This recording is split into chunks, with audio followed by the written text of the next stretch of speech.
Hello everyone, Xeno What If here. Bring in Season 2 Part 33 of What If the Transformers Were in My Hero Academia. Link in the description of the fanfiction of this What If. Listen here YouTube. I do not own anything and this is not a scam. Chapter 65, of Speed and Science, Part 3. Run, boys, run. The halls of the Kimia space colony were filled with unbridled carnage as a massive beast came storming through, its gelatinous body leaving the walls covered in goopy, disgusting slime. Anyone who just happened to be walking through, be it Cybertronian or organic species, were left either screaming and running themselves, or were unlucky enough to be absorbed into its body. The insectoid alien that served as the beast's head buzzed threateningly as it went after its main targets, Brainstorm and the Protectobots. And for his part, Groove was asking the most obvious question, man, remind me why we don't just transform. No transforming in the halls. Brainstorm raised a stern finger. It's already gonna cost me a fortune to get all this slime cleaned up, you have any idea how hard tire marks are to get out? The labor costs are gonna go through the roof. Hotspot let out a sigh and shook his head. Cheapskate. All the same, he decided to follow up with a question of his own. Then what do you expect us to do, sir? We need a plan. Oh, trust me, I've got a plan. The headmaster said confidently. We've just gotta get to a nice open area where you boys can go all out. He set his optics back toward Hotspot. And I'm pretty sure you know what I mean. The Protectobots were all taken aback, though Blades seemed to have an eager smile about him. You mean? Desperate times call for desperate measures, gentlemen. Brainstorm affirmed. And right now, we need the big boy. Sir, while your assessment is accurate, I'm afraid there may not be an area near us where we'd have enough room to do so. First Aid spoke up. If we were inside one of the science spheres, then perhaps, but the main ship has very few places where a combiner can stretch its limbs. That made Brainstorm ponder a bit more, though the sound of a loud shriek quickly brought him out of his thoughts. It's closing in, Streetwise warned. Any closer and we will surely get absorbed. Grr. Rook turned his body and aimed his wrist cannons at the bug slime monster, shooting at its head without any hesitancy. Gah, I tried to take the pacifist route with you, monster. But when you keep threatening us, then all bets are off. If anything, though, the blasts only made the beast's anger grow, and its pursuit grew even faster. Rook felt instant regret. Okay, that probably wasn't the best idea. Ya think? Blades snapped, taking off his chopper blades to wield as a pair of swords. That's it. Every bot for himself. Don't you dare go off on your own, Blades. Hotspot ordered. We're almost. Hey. The sound of a certain voice brought their attention back ahead of them, where they saw a glyph in Proxima at the end of the hall, where it split off into an intersection. The two of them were waving them down and shouting, here. Get over here, quick. The 7 bots all eyed one another briefly, wondering what this was all about. Think they have a plan? Groove asked. Brainstorm smiled beneath his faceplate. Oh, I'm sure they do. Come on boys, one final stretch. And so, the headmaster and the Protectobots gave one last push to make it to the intersection, all while Glyph took out her ice gun and took to the center of the hallway. Proxima's gaze was full of concern for the smaller femme. Are you sure you'll be okay, dear? Huh. After taking a deep breath, Glyph looked back at her superior and winked. Don't worry, ma'am, I've got this. A few moments later, Brainstorm and the others successfully ran past her, leaving her to stare down the terrifying beast for the second time today. This time's gonna be different, though. With one flick of the switch, her ice blaster was switched to a different mode. She aimed toward the ground and pulled the trigger, bringing her arm up as she did. Ice wall. On cue, a massive wall of ice appeared in front of Glyph in less than a second, and a loud asterisk THOOM was heard on the other side as the Blark Barg smashed its head straight into it. The tired Autobots couldn't help but stare at the display in astonishment, many of them impressed with it as well. Well, that was certainly one way to stop it. Streetwise surmised. Hey, pretty cool way if ya ask me. Blades joked as he sheathed his swords. First Aid deadpanned at his teammates' attempted witticism. Bad puns aside, the beast has been incapacitated, for now, at least. He placed a hand on his chin thoughtfully. This should give us ample time to come up with a new plan. Brainstorm approached the medic with an outstretched hand. Dia still got that net, first aid. Well, no. First aid shook his head. I'm afraid the monster absorbed that one, oh. But I do have a spare one in my lab. And it isn't far from here, either. Clapping his hands together, Brainstorm pointed at him. Okay, good. Craning his head toward the others, the head scientist relayed his orders. Alright, everybody, listen up. Your new job is to make sure that the Blark Barg stays here while First Aid and I retrieve that net. Blades, I'll need your help, too. Gah, man. Blades threw his hands up. Why me? I wanna be part of the action. Because your alt mode is the most suited for something like this. Brainstorm explained. Besides the fact that it won't leave skid marks, you can actually fly above the Blark Bark and get it trapped in that net. You are one of the best flyers on this ship after all. With his ego successfully pampered, Blades put on a prideful smile, rubbing his knuckles against his chest plate. Hee, well, not to toot my own horn, but... Brainstorm quickly yanked him by the arm. Great, you'll do it then. We'll be back soon. But even as they went, Blades was still protesting. Hey, I haven't agreed to anything. Wait, YIT. So, where does that leave us? Rook questioned, only for a loud boom to resonate from the other side of the ice. The group jumped in fright, but the wall held up, though not without a few small cracks. And is that wall gonna hold? Not forever. Glyph shook her head. It's ice, after all. But, I may have a plan on how we can make this easier for everyone involved. She gave the group a very stern stare. I will warn you, though, it's very bold. Groove stuck his chest out, pounding it with his fist. Bold is my middle name, if I had one.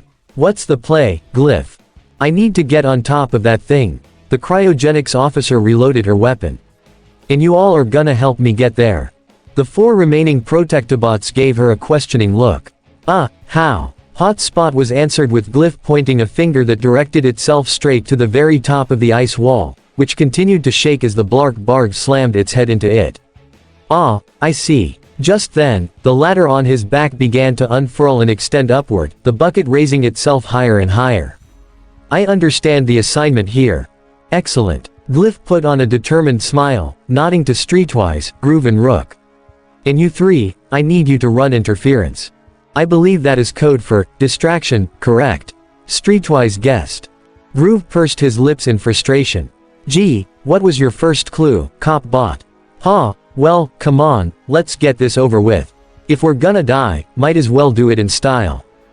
Glyph rolled her optics and lightly knocked him on the head with her ice gun. Oh, get over yourself. You'll be fine. Hey, whoa. The small Protectobot didn't have time to protest as Rook scooped him up and placed him on his shoulder. Don't worry about it, lil, buddy. We'll make it through this and then laugh about it at Swerve's bar later. On that note, he bowed his head to Glyph and offered her Hotspot's ladder. Ladies first. Thank you. With that, the 3 Autobots began climbing up, with Groove begrudgingly along for the ride. And once they reached the top, they were met with the sight of the Blark Barg ramming its head against the wall continuously, yet somehow the ice on that side was still holding up surprisingly well. Alright, you guys ready? Affirmative. Producing a triple-barreled shotgun, Streetwise took aim, while Rook did the same with his wrist cannons. Awaiting your signal. It was at that point that Groove felt it necessary to point out, guys, don't know if you've noticed, but I'm a scout. And all my weapons are dinky. He pulled out a small bludgeon that seemed to be made from his exhaust pipe. So how the heck am I supposed to hurt it with this? That's the fun part. Glyph reached down, plucked Groove up by the tire on his back, and moved so he was hanging right above its head. Have fun. Wait, Glyph, let's talk about this, yeah. But it was too late. Glyph unceremoniously dropped Groove straight down toward the Blark Barg, the small bot spinning through the air as he tried to get himself stable. Once he did, though, he found that he was actually in optimal striking position, and just like that, his turbochargers started revving up. Hey, alright then, we're gonna play it like this. Fine. He raised his pipe bludgeon over his head, screaming, see you in the pit, glitch. Ping. It was less the impact of the pipe and more of Groove's whole body that managed to throw the insect monster for a loop, becoming dazed and confused as he landed between its eyes. Its segmented oculi was completely filled with Groove, who smiled nervously and laughed. "Ah, he, hi. Scry-ya-oug. Now, let him have it." On Glyph's cue, Rook and Streetwise shot down at the creature, careful not to blast into any of the slime pods full of people. Just as she had hoped, the beast directed its sights up to them, which allowed her to sneak back to perform her part of the plan. Shooting her weapon against the wall, Glyph created a path of pure ice that she leapt on, the tires in her heels rolling her along as the path went down and around the Blark Barg. Its attention was still on the Protectobots, though, and that was exactly what she was hoping for. Means I'll be able to do this. Once she was behind it, her aim changed and she instead began to freeze over the slimy body of the beast, completely coating it in a layer of ice except for its main body up top. When she was done, she transformed and rolled up to the top, procuring Groove from his precarious spot. "See, told you I had everything down." The scout sighed as Glyph entered robot mode and helped him up.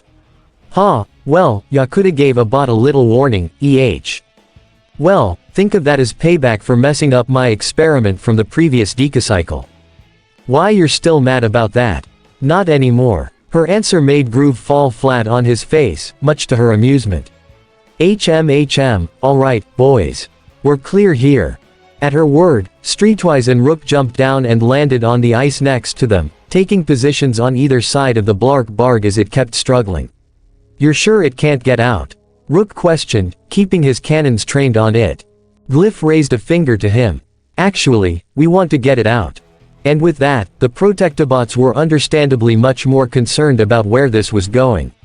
"Pardon me if this comes off as harsh, Glyph, but, what in Primus' name are you thinking?" Streetwise exclaimed. "Okay, I know it sounds crazy, but if your net has any hope of working, we need to separate the alien from the pods," she explained. "Not only will we be able to free the people easier, but it'll also allow us to incapacitate the threat once and for all." Putting his hands to his hips, Groove countered her argument. "Nice idea in theory, but I think you're forgetting." He thrust his arms up to the Blark Barg's wings, which were still buzzing around at rapid speed. "That thing could just fly off at a moment's notice. There's no way we'd be able to catch.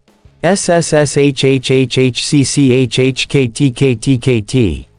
Without saying a word, Glyph sprayed a light coating of ice over the insect monster's wings, freezing them in place. Then, with her hand balled into a fist, she shattered both wings off of its back, making it shriek in pain. The three Protectobots were left slack-jawed and speechless at the act, though Rook was eventually able to find the words. "Glyph, has anyone ever told you that you can be a bit, merciless?" "Tap out isn't here, Rook," Glyph replied, her optics twitching a little. "I'm relying purely on survival instincts right now." That answer was satisfactory for Streetwise. "Fair enough. Let us pull the Blark Barg free then." He and Rook reached down and grabbed either side of the beast, and on the count of 3, they pulled at it with all their might. They had to give it a few good tugs, but eventually. Pop! The Blark Barg was yanked out from the top and sent tumbling down the ice-covered slime, landing flat on its belly. Its whole body convulsed erratically, trying to acclimate to the fact that it didn't have wings to fly away on while also trying to warm up. Eventually, it tried to scuttle away quickly, but then a new noise entered the hallway from behind the ice wall. Woom woom woom woom. Glyph, Rook, Streetwise and Groove craned their heads up to see none other than Blades come flying in overhead in his Cybertronian helicopter alt mode, with first aid hanging off one of his landing skis. And as promised, there was another special net hanging from his underside by a rope as well, the two flying straight over to the Blark Barg with intent to use it. "Great work, everyone," First Aid called out. "An excellent timing. Alright, time to wrap this thing up," Blades announced, hovering directly over the insectoid predator's head. The monster tried scuttling away, but Blades wasn't about to lose it, staying right on its tail. "First Aid, now. Drop it." "Understood." Taking out a medical saw, First Aid sliced clean through the rope and the net dropped, stopping the Blark Barg in its tracks. It immediately tried to struggle its way out again, but quickly found that wouldn't work as the net began constricting around it, tightening so much that eventually, it couldn't move a single muscle. The only thing it could do was buzz helplessly in place while the Autobots celebrated their victory. Ha ha ha. Yes. First Aid cheered. We've done it. Ha ha. Nice. Blades lowered his teammate to the ground before transforming back to robot mode himself, giving him a high five. Gotta admit, didn't think your idea would work at first, First Aid, but man, did you prove me wrong. The medic rubbed his neck sheepishly. Aw, shucks. I was just determined to keep this creature alive, is all. The others came over and Rook gave him a hearty pat on the back. Hey, well, ya certainly did, buddy. Nice work. Very nice work indeed. Everyone's heads snapped back toward the mountain of ice to see Brainstorm, Proxima and Hotspot climbing over it, the three jumping down to join them. Haha, this is amazing. The Kimia's headmaster came over to observe the Blark Bard closer. A perfect specimen to conduct experiments on.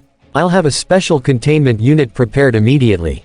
Brainstorm set his sights toward the frozen slime. Now we just gotta get all of those people out. I'll work on thawing them all out. Hotspot offered. Then we'll get them to medical to extract them from their pods. The Protectobot leader turned to his team and nodded to all of them. As for you all, good job, team. I'm sorry I wasn't much more help aside from being a ladder. But Glyph shook her head with a smile. Oh, don't worry, Hotspot. You did still contribute, so this was still a team effort. Yeah, boss, don't be so hard on yourself.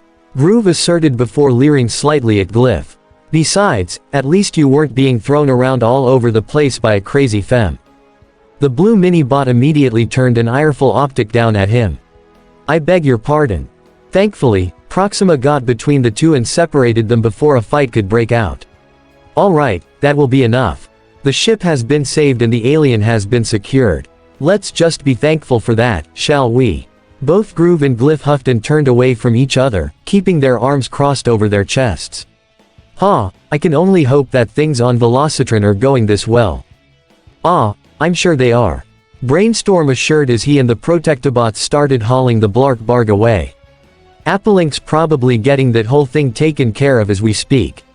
Now come on, drinks at Swerve's bar are on me. Appellant Q. Ow, I thought you said you had this, taken care of, oof. The Maximal gasped as Tap-Out was thrown into a wall by one of the Combiner's massive clawed hands, which continued to swarm around them en masse.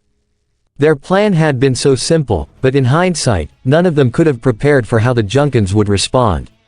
They now had not just the Queen, her two commanders, and their army of clones to deal with, but also a bestial combiner the likes of which none of them had ever seen.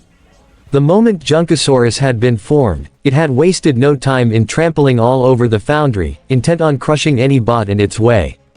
And all the while, Axelagris and her two advisors laughed at their misfortune. Ha ha ha ha, that's right, ya lil, scraps. Get ready to be Junkosaurus' next meal. Tap-Out could barely move, his body embedded in the wall by the sheer force of the blow. Thankfully, though, someone was there to help him out. Not if I have anything to say about it. Override called out, her engine revving as she closed in on her target. She used an upward slope like a ramp and propelled herself at Junkosaurus' head, transforming into robot mode to deliver a hard kick to it. Graw uuughhh. As the Junkan combiner staggered away, Override wasted no time pulling Tap-Out free. You okay there, Autobot? Hey, yeah, thanks. Tap-Out rubbed his head. Damn monster hit me right in my blind spot. Override offered a smirk. Well, why don't we offer it the same courtesy?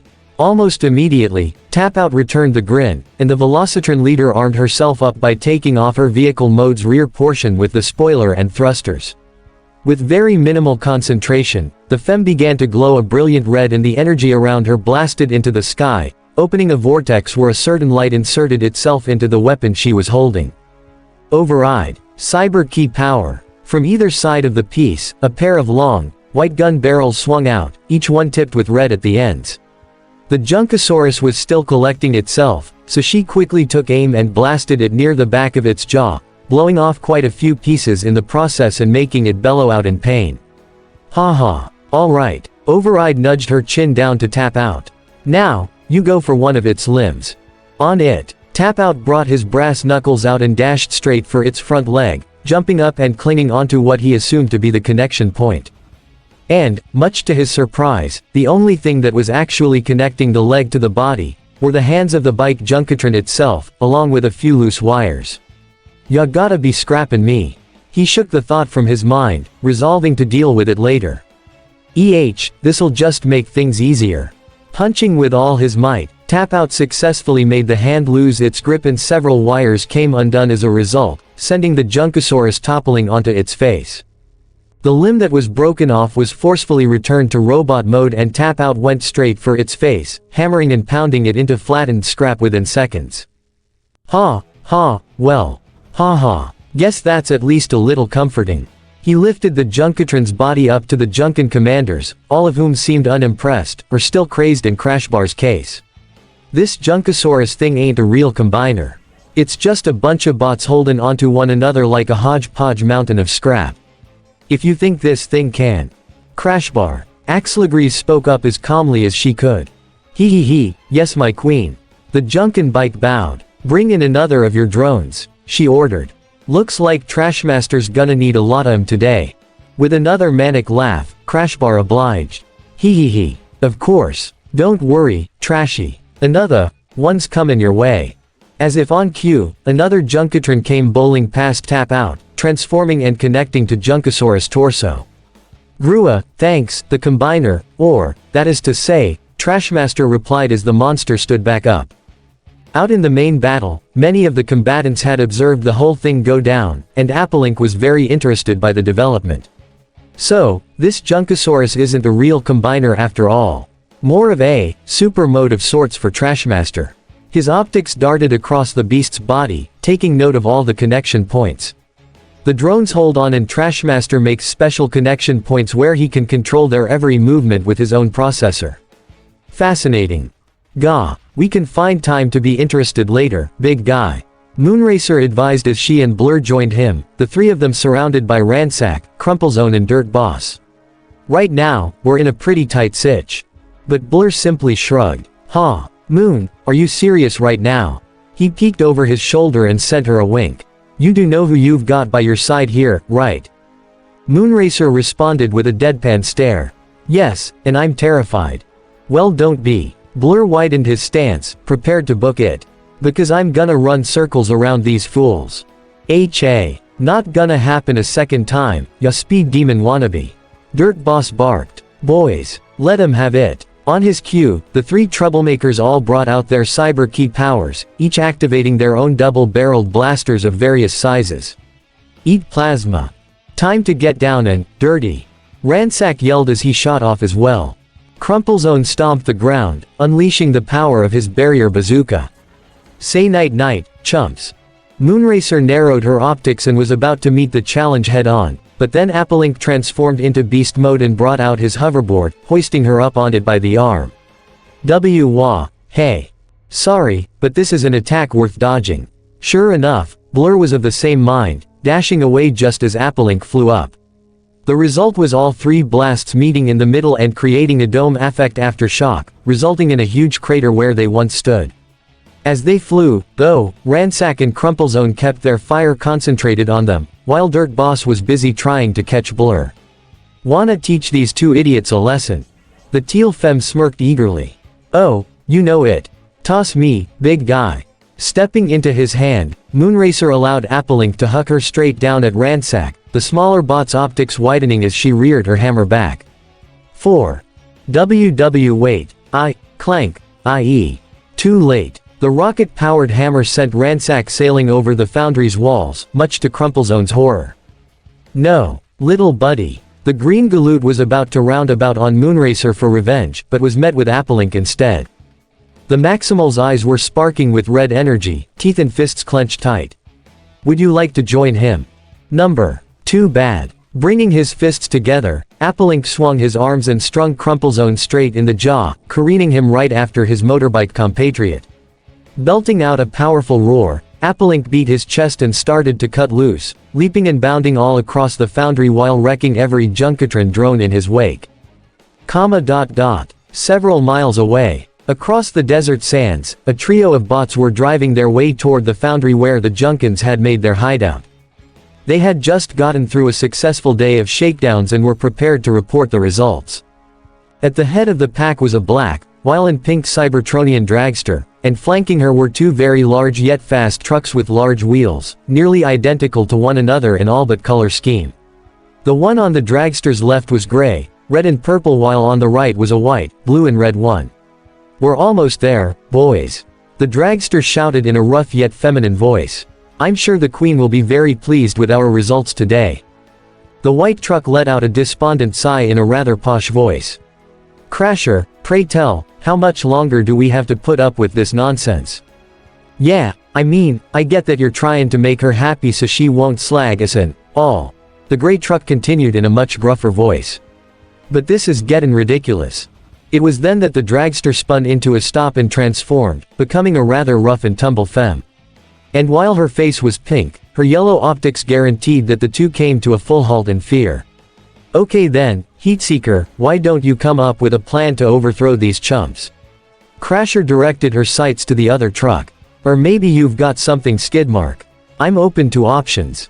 Clearly sensing her hostility, the duo transformed, revealing their robot modes to be just as near identical as their alt modes: huge tire shoulders, truck bed becomes the legs, front end into the chest and door wings on the back.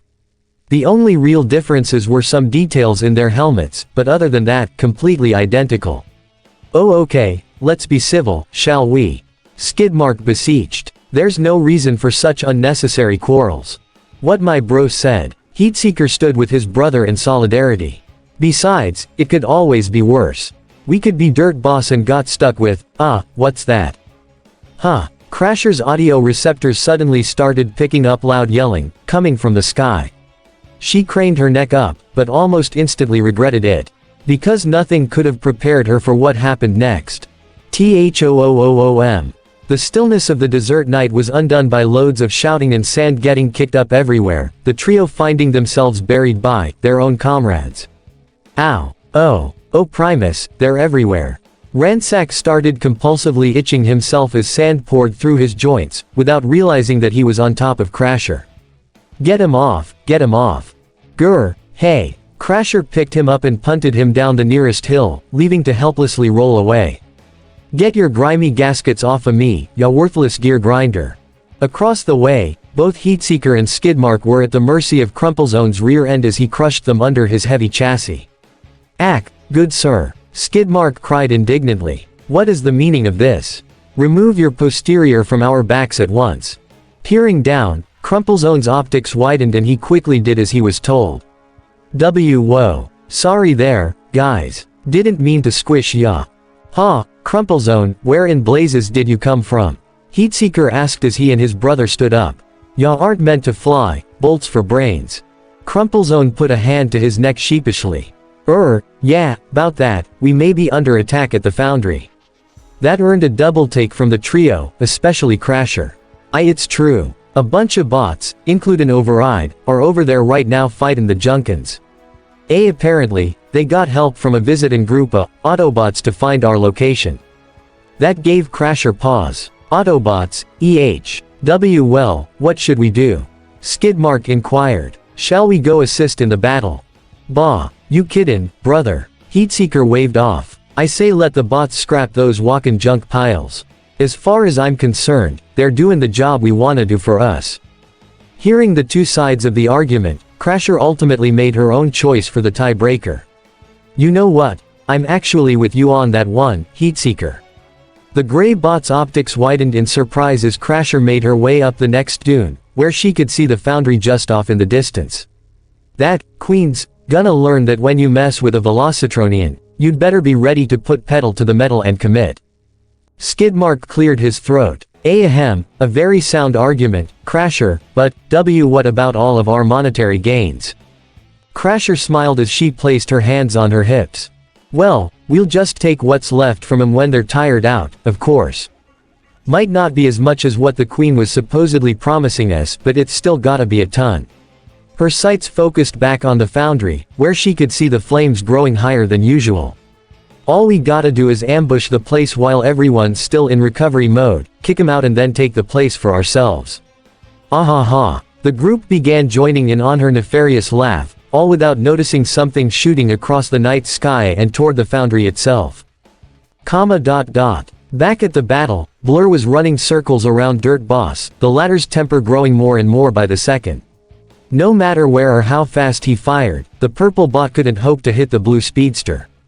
Well DB, guess your thugs weren't all they were cracked up to be, Blur quipped as he went in for a kick.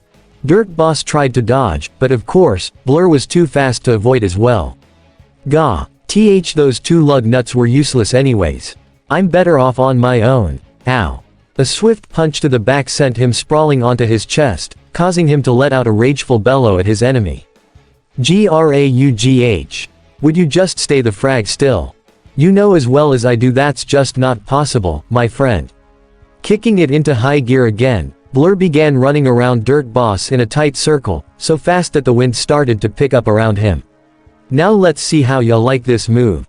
Before long, the collected wind formed a small yet incredibly strong tornado that sent Dirt Boss flying into the air, much to his shock. What is this? This is your all-expense-paid trip outta here. Putting just a bit more speed into it, Blur managed to propel the screaming Dirt Boss out over the Foundry walls. Not as far as either Ransack or Crumple Zone, but enough so that he wouldn't be a bother for a while. Blur came to a stop and rested his hands on his knees, intaking air after the exhausting feat. Later, DB. Toward the middle of the battle, on the other hand, Knockout, Breakneck, Willbreak and Clocker found themselves surrounded by a bunch of Junkatron drones, all of which were armed and quite dangerous. Of course, they had their own weapons, but they also found themselves vastly outnumbered, so none of them knew exactly what their chances were. Knockout and Breakneck specifically weren't sure if the old man and the child would be able to hold their own. Kid, old timer, you all stay back.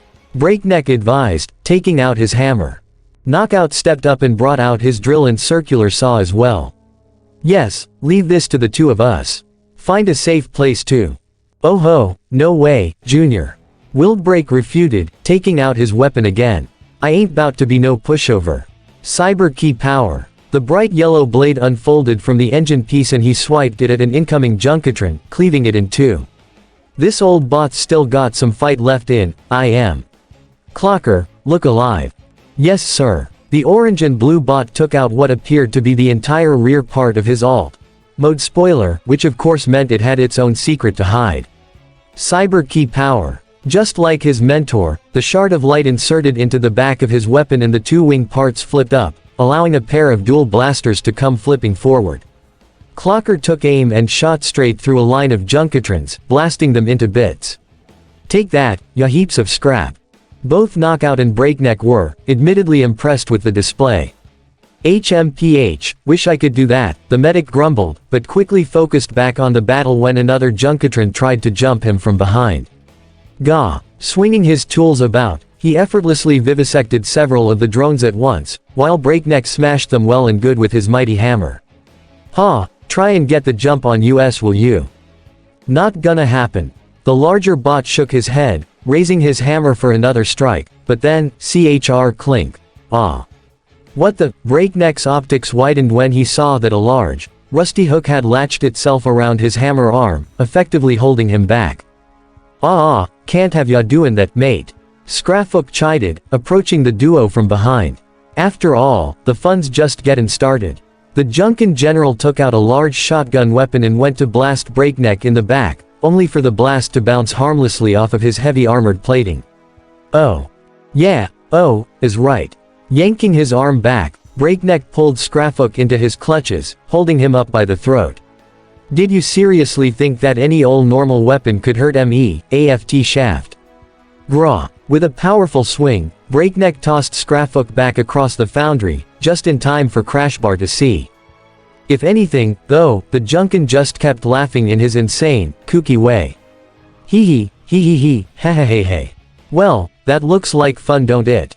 Maybe it's time I take a crack at this. Crashbar unholstered a cobbled-together grenade launcher from his hip and loaded it up, the weapon rattling around as he pulled the stock back.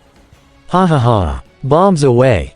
After he fired off 5 shots, the group of Velocitronians quickly took notice, and Knockout wasted no time giving the order, Everybody, move. Not needing to be told twice, the group scattered and the floor was bombarded with explosives, fire and smoke billowing up from where they once stood. "Ah, I love the smell of brimstone in the mornin'." Crashbar beamed. "It's evening, you dunce." Clocker fired back, though the Junkans explosive expert was quick to roll out of the way. "Ha ha ha. Ah, what's the point, you're all about to be scrapped anyways, so y'all won't be able to tell night and day anymore anyways." Reaching onto his back, Crashbar pulled off a massive tire, one lined with long, red spikes and had a pull-string motor built into it. With a delightful giggle, Crashbar slammed it onto the ground, set a foot on it to keep it stable, and then went to pull the string. Fire in the hole. VVRRRRMMM. And just like that, the tire went off like a shot, with Crashbar plugging his audio receptors in anticipation. Thankfully, though, everyone had the same response when it came to whatever this was, and that was to get the frag out of its way. Knockout, Breakneck, Clocker and Willbreak all booked it at a moment's notice, the tire bounding across the Foundry and instead making its way toward Applink instead. "Hey, Maximal," Knockout shouted. "Watch yourself." Whoa. Applink reacted accordingly, ducking his head just as the tire was about to hit him, but then it came rolling back around as if it had a vendetta against him. "Gah, what is this thing's deal?" "I dunno," Moonracer said with an eager glint in her optic. "But I wanna hit it." Blur swiftly ran over and stopped her from doing so. "I would highly advise against that, Moon. Would rather not get blown up today. That thing's gonna blow up at some point." Breakneck exclaimed. "Is there any way we can stop it?" Seeing the carnage happening from her hiding place, Botanica analyzed the wheel's path and speed. The trajectory was expectedly erratic, but at the same time, it seemed to be following whatever bot was in its way. "So, it is a heat-seeking explosive, I believe I can do something about that." Using her powers, she crafted 4 hard light turrets and placed them in the archway she was hiding under, ready to enact her plan. All she needed was the bait, and the perfect bot just happened to land right next to her. Tap out. The green mini-bot's head was practically spinning after getting flung by Junkosaurus, but nevertheless, his attention snapped back to his teammate when he heard his name. Botanica, what's up? I require you to lead that thing over here." Botanica pointed toward the wheel, which was bounding after Knockout at the moment. Tap Out grimaced at the idea, but spared the botanist a glance. "I'm awesome and you've got a plan." "Of course. Well, hope it works." Tap Out transformed and drove straight over to Knockout, shouting, "Hey, Doc. I'll take that tire off your hands." Please do." Knockout panted, ducking his head so the explosive would follow the Autobot instead. "Anything to save my paint job." As frustrating as that reason may have been, Tap Out just swallowed his comments and swerved back over toward Botanica's trap, driving through the archway while the Femme programmed her turrets to all take aim at the tire. Then, once it was enraged, they all unleashed powerful energy beams that whittled down the tire bit by bit, until it was nothing but a wheel with nothing to give it traction. The engine sputtered out and it fell over, allowing Botanica to disable the explosive without difficulty. And that takes care of that. Thank you, Tap Out. The Autobot brawler sent her a salute. No prob. Anything to rain on those Junkians parade. Crashbar, however, could tell that something was wrong. Where's the Kaboom? There was supposed to be a bot scrapping Kaboom. Ow. From behind, Breakneck came in and hit him in the back of the head, knocking him out. What a pain in the aft, he grumbled. The whole team, minus Override who was still fighting Axelagries, regrouped with one another after that, still fighting their way through dozens of Junkatrons all the while. Are we even close to finishing these guys off? Moonracer shouted. Well, Blur pointed up to Junkosaurus, who had fully recovered and was stomping its way over to them. I think that speaks for itself. Gah. Without any warning, Override suddenly came hurtling straight over Junkosaurus and crashed down in front of them, taking them all aback. Ow. The blue speedster then added meekly, also that. Neither Knockout or Breakneck hesitated to run toward their leader, the former immediately tending to her injured state. Oh Override. Hold on, stay with us. But Override seemed more agitated than relieved, yanking her arm away before Knockout could do any fixing on it. I'm fine, boys, her expression hardened as she whirled back around, glaring at Axelagries as she sauntered under Junkosaurus toward them. It's her who'll need to be fixed up once I'm done. MHA. Big talk, Sheila. Axel agrees balked, twirling her hook weapon around as Junkosaurus lumbered forward slowly. You lot mighta did a number on my men, but take a gander. She thrust her hook out toward the battered heaps of scrap, where the active Junkatrons were putting themselves back together with the parts of deactivated ones. Ha ha ha, ya see. Completely modular henchman. Guarantees I'll always have some, even if there's less of 'em. Scrap-fook. Crashbar. Present, my queen, Scrap-fook announced, while carrying his unconscious teammate. Crashbar, though, not so much. The Junkan queen irritably grimaced. Why am I not surprised? Ah well, we don't need him to finish these sods off. Thrusting her hook forward, Axelagrees gave the order, Junkosaurus, squash him. Once and for all. Grua, must, squash. Junkosaurus went to raise a leg to the team, but was cut off when a new sound entered the area. Woo woo woo. A train whistle. Something that Junkosaurus didn't know until it literally hit him in the face from the sky. Crash, grah. The group of bots watched as the pseudo-combiner was sent toppling over, all while the 3 Cybertronian bullet trains kept chugging along, on a track made of hard light through the air. Needless to say, it was an astonishing sight for Velocitronians and Junkans alike, but for the Autobots, their celebratory moods could not be contained. Ha ha ha, yes. Tap Out pumped a fist. Team Bullet Train. Botanica clapped her hands together in relief. They made it. They actually made it. And just in time. Applelink voiced as well, just as the 3 large Autobots came rolling into the Foundry on their track. Alright, team, Railspike announced. End of the line. Transform. At the front, the leader of Team Bullet Train entered robot mode, then Rapid Run, then Midnight Express, the trio towering over nearly everyone else. Those just seeing them for the first time were instantly left gobsmacked by their sheer size, being able to look Junkosaurus in the eye while it was on all fours. Railspike nodded down to the group and apologized, sorry we're late. Maintaining the hard light track in outer space took a lot of concentration. Midnight Express took up his rifle and aimed it at the Junkans.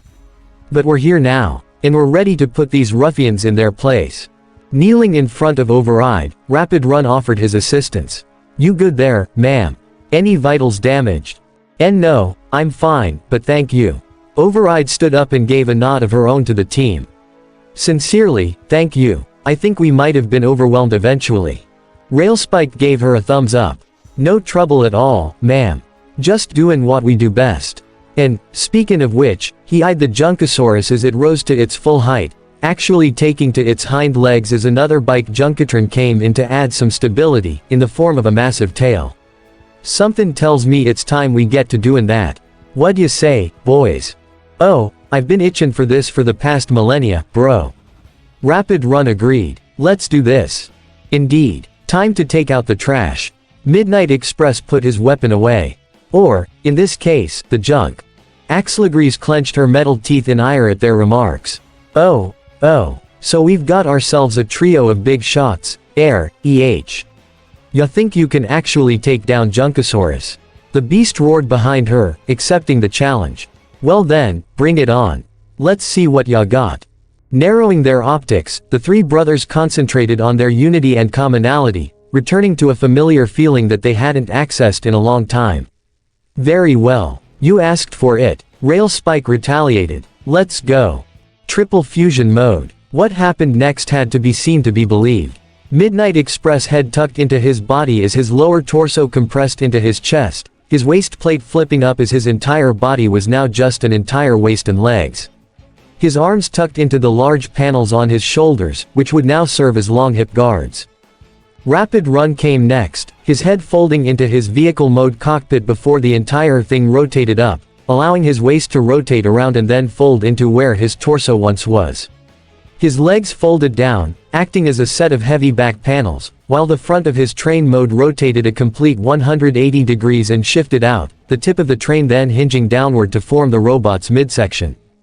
Finally, Railspike's head shifted into his body and the canopy on his chest raised up over where the head once was, revealing a completely new head that was much larger. It had a blue, streamlined helm with the clear green canopy serving as a visor, its red optics shining through. Railspike's huge shoulders came together, forming the front end of the train, which would also serve as the combined mode's chest. Then finally, his legs shifted forward and a pair of hands popped out of his feet, becoming a pair of powerful arms instead. All three segments stacked one on top of the other, and before everyone's optics, a huge combiner robot was formed, its voice booming as it proclaimed its name.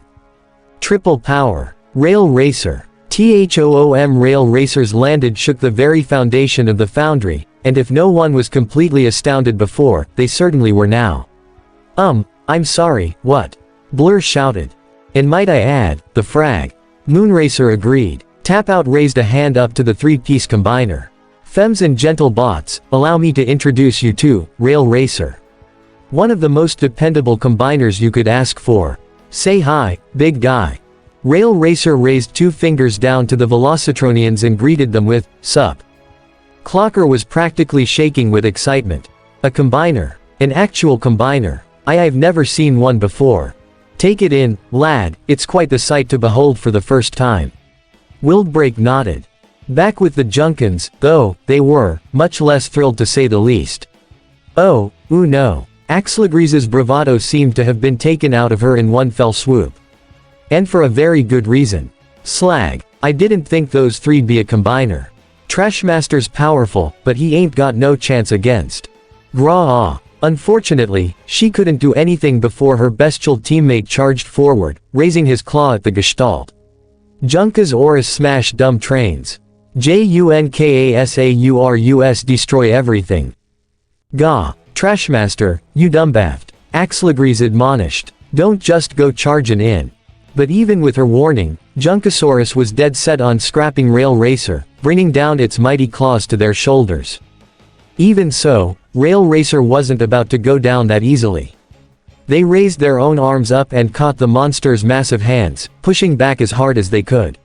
So, that's how you want this to go, Fine then. Pulling themselves back, Rail Racer used Junkasaurus' weight against him and sent him hurtling over their head, kicking their legs up into the pseudo-combiner's stomach area so that he'd get thrown onto his back.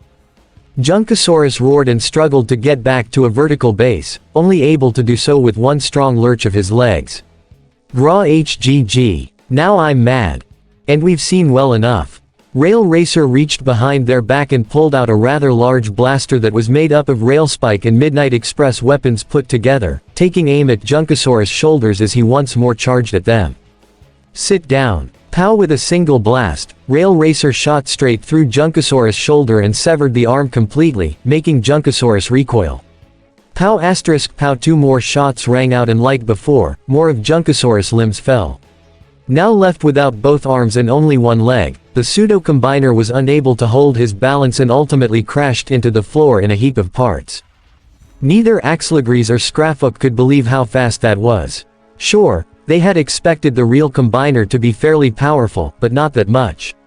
Trashmaster. Axelagrise ran into the pile of scrapped Junkatron drones and started digging for her subordinate, though thankfully it didn't take long until she uncovered him. He sat up from there, rubbing the back of his head in pain. Gah, what the bloody pit were ya thinkin', mate? Sorry. Trashmaster apologized. I thought I could take him. Well, obviously not, Scrap-fook said, lugging Crashbar over as well, before all four of the Junkans were confronted by Rail Racer looming over them. Uh-oh. The combiner, who was now flanked by the Autobots and Velocitronians, placed their hands on their hips as they glowered down at the Junkan miscreants. We suggest you all surrender yourselves. Rail Racer narrowed their optics. Effective immediately.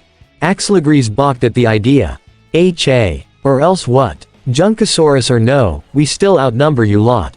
She snapped her fingers and, proving her point, all of the Junkatron drones assembled at her side, with Trashmaster standing up as well. We can keep going, till the wheels fall off if we wanted. Override stepped in to add her two Shaniks. Yeah, well, that won't be the case for long. She raised her hand up to the side of her head. See, I called up the authorities way before we even infiltrated this place. This whole battle, it was just a distraction to keep you Scraffieds preoccupied and give them time to get here. Right as she mentioned that, the sound of sirens could be heard out in the distance, which took the Junkans aback. Ah, and speak of the fallen, there they are. Gah, damn it all. Scrap-fook snapped before looking to his queen for answers. What do we do now, Axelagres?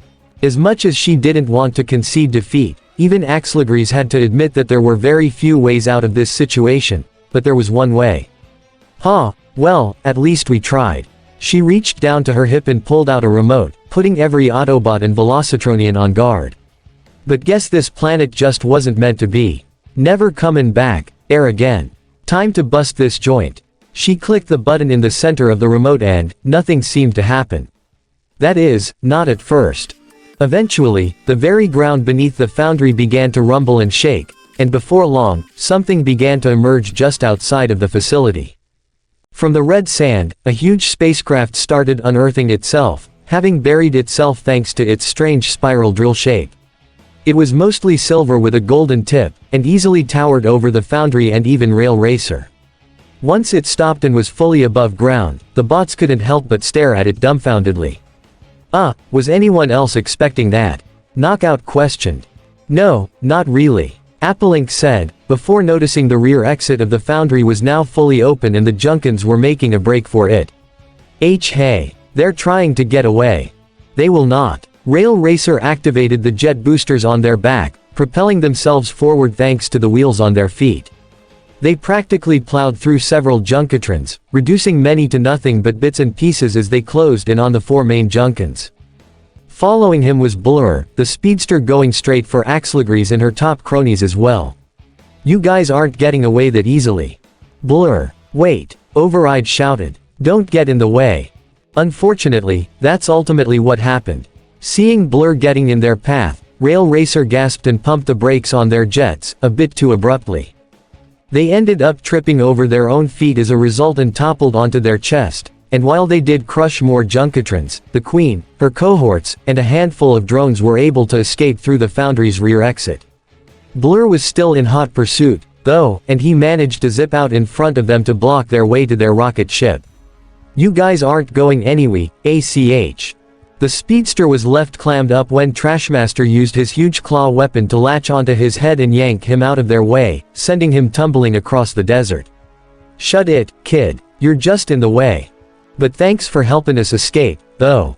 Scrap-fook cackled, throwing Crashbar's unconscious body onto the ship as his comrades all hustled aboard. Yeah, kid, we owe ya one. Axelagres saluted him before the doors closed. You're a real pal. Ha ha ha.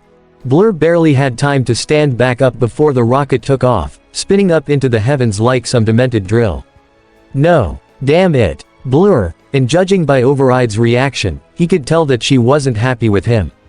He trepidatiously turned around and immediately saw her stomping her way toward him, where she reached out and grabbed him by the collar. What the frag was that? I was just trying to. To what? Help. The combiner had it handled. We would have had those junkers in custody by now. Override gave him a firm push back onto his aft as she glared down at him. But no, you had to play hero again and mess everything up. Do you have any idea how bad this is? But didn't you hear her? She said she'd never come back again to Velocitron. At this point, Breakneck and Knockout came over as well, the duo looking down at him in disappointment. Maybe, but that won't stop them from trying the same thing on other planets, kid. Breakneck furthered. Maybe if you didn't think Velocitron was at the very center of the universe, or rather, your universe, you'd realize that. Knockout glanced over to Override, an idea entering his mind. Perhaps it's time for Blur to learn that, don't you think? This earned a confused gaze from the Velocitron leader until he whispered his plan to her, which made the femme intrigued. Oh, that would be interesting. Override turned around and went over toward the Applink and the other Autobots. Give me a moment. I'll be right back. Blur could do nothing but watch in worry and confusion, all while Moonracer and Clocker joined him. I just wanted to help. Moonracer wore a sympathetic face as she reached out to touch his shoulder. I get it, Blur, really, but there's times when help isn't really necessary. Her sights traveled over to Override and the Autobots, who were caught up in conversation. What do you think they're talking about? Pulling his knees up to his chest, Blur buried his face in his legs. Probably my punishment. Maybe I'll have to clean the gunk out of their ship's engines by hand. I hope not. Clocker voiced. I wouldn't wish that even on my worst enemy. It wasn't long, however, until the group of bots came back over to them, with Override placing her hands on her hips while giving Blur a stern gaze. Alright, after discussing it with the bots here, we've come to a decision. Blur, as punishment for your obstruction of justice, you are to serve as a member of the Kimia's crew. The announcement immediately earned widened optics and open mouths from the younger bots. It will serve as an educational experience for you.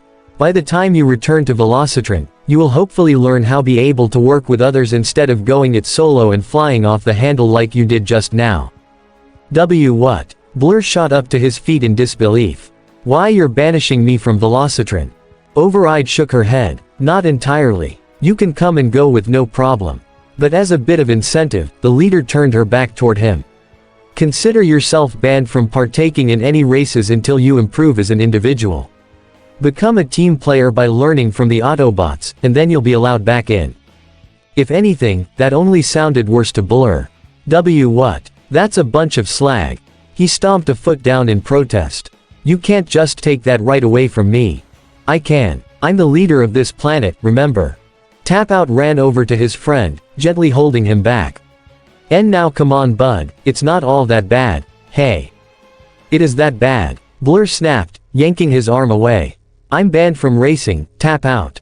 And I have to join you guys on a dumb spaceship that probably has no room to race. This punishment is worse than being imprisoned. Kid, listen up. To Blur's astonishment, it was Wildbreak who came forward, offering a consoling smile. I know that this punishment seems harsh, but if I'm gonna be quite frank, you need this. He craned his head toward Clocker and Moonracer. In fact, I'd say a lot of you young bots might need this. You kids have experienced almost nothing but Velocitron since you were created. Maybe it's time for the younger generation to go out and experience what the universe has to offer. Both Clocker and Moonracer seemed excited, while Knockout and Breakneck were visibly concerned. D does that mean? Clocker started. We could go with Blur. Moonracer exclaimed. However, Override pumped the brakes on that. Whoa, hold on there, she focused on the old bot first. Wildbreak, I understand where you're coming from, but I assigned Clocker to you for a reason, remember? He's still far too young to be going anywhere outside of Velocitron. Clocker slumped forward in disappointment, but Wildbreak gave a relenting shrug. Fair point, but I still think it'd be good for at least Moonracer to accompany Blur. Some positive reinforcement for the lad could do him wonders, and a close friend would be the perfect way to do that. Ahem, don't we get a say in this? Knockout demanded. We are Moonracer's guardians, after all. We should get the right to say whether or not we'd want her to venture out into such dangerous unknowns. The response from Moonracer was, understandably predictable. Oh, come on. She balled her fists at her sides and shouted at Knockout indignantly, taking him aback. Knockout, I know you're worried about me, but I'm a grown-aft femme. I am more than capable of handling myself, and you know it. Mooney, I am not a youngling anymore. I can do this. Before Knockout could say any more, Breakneck put a hand on his shoulder, speaking his piece.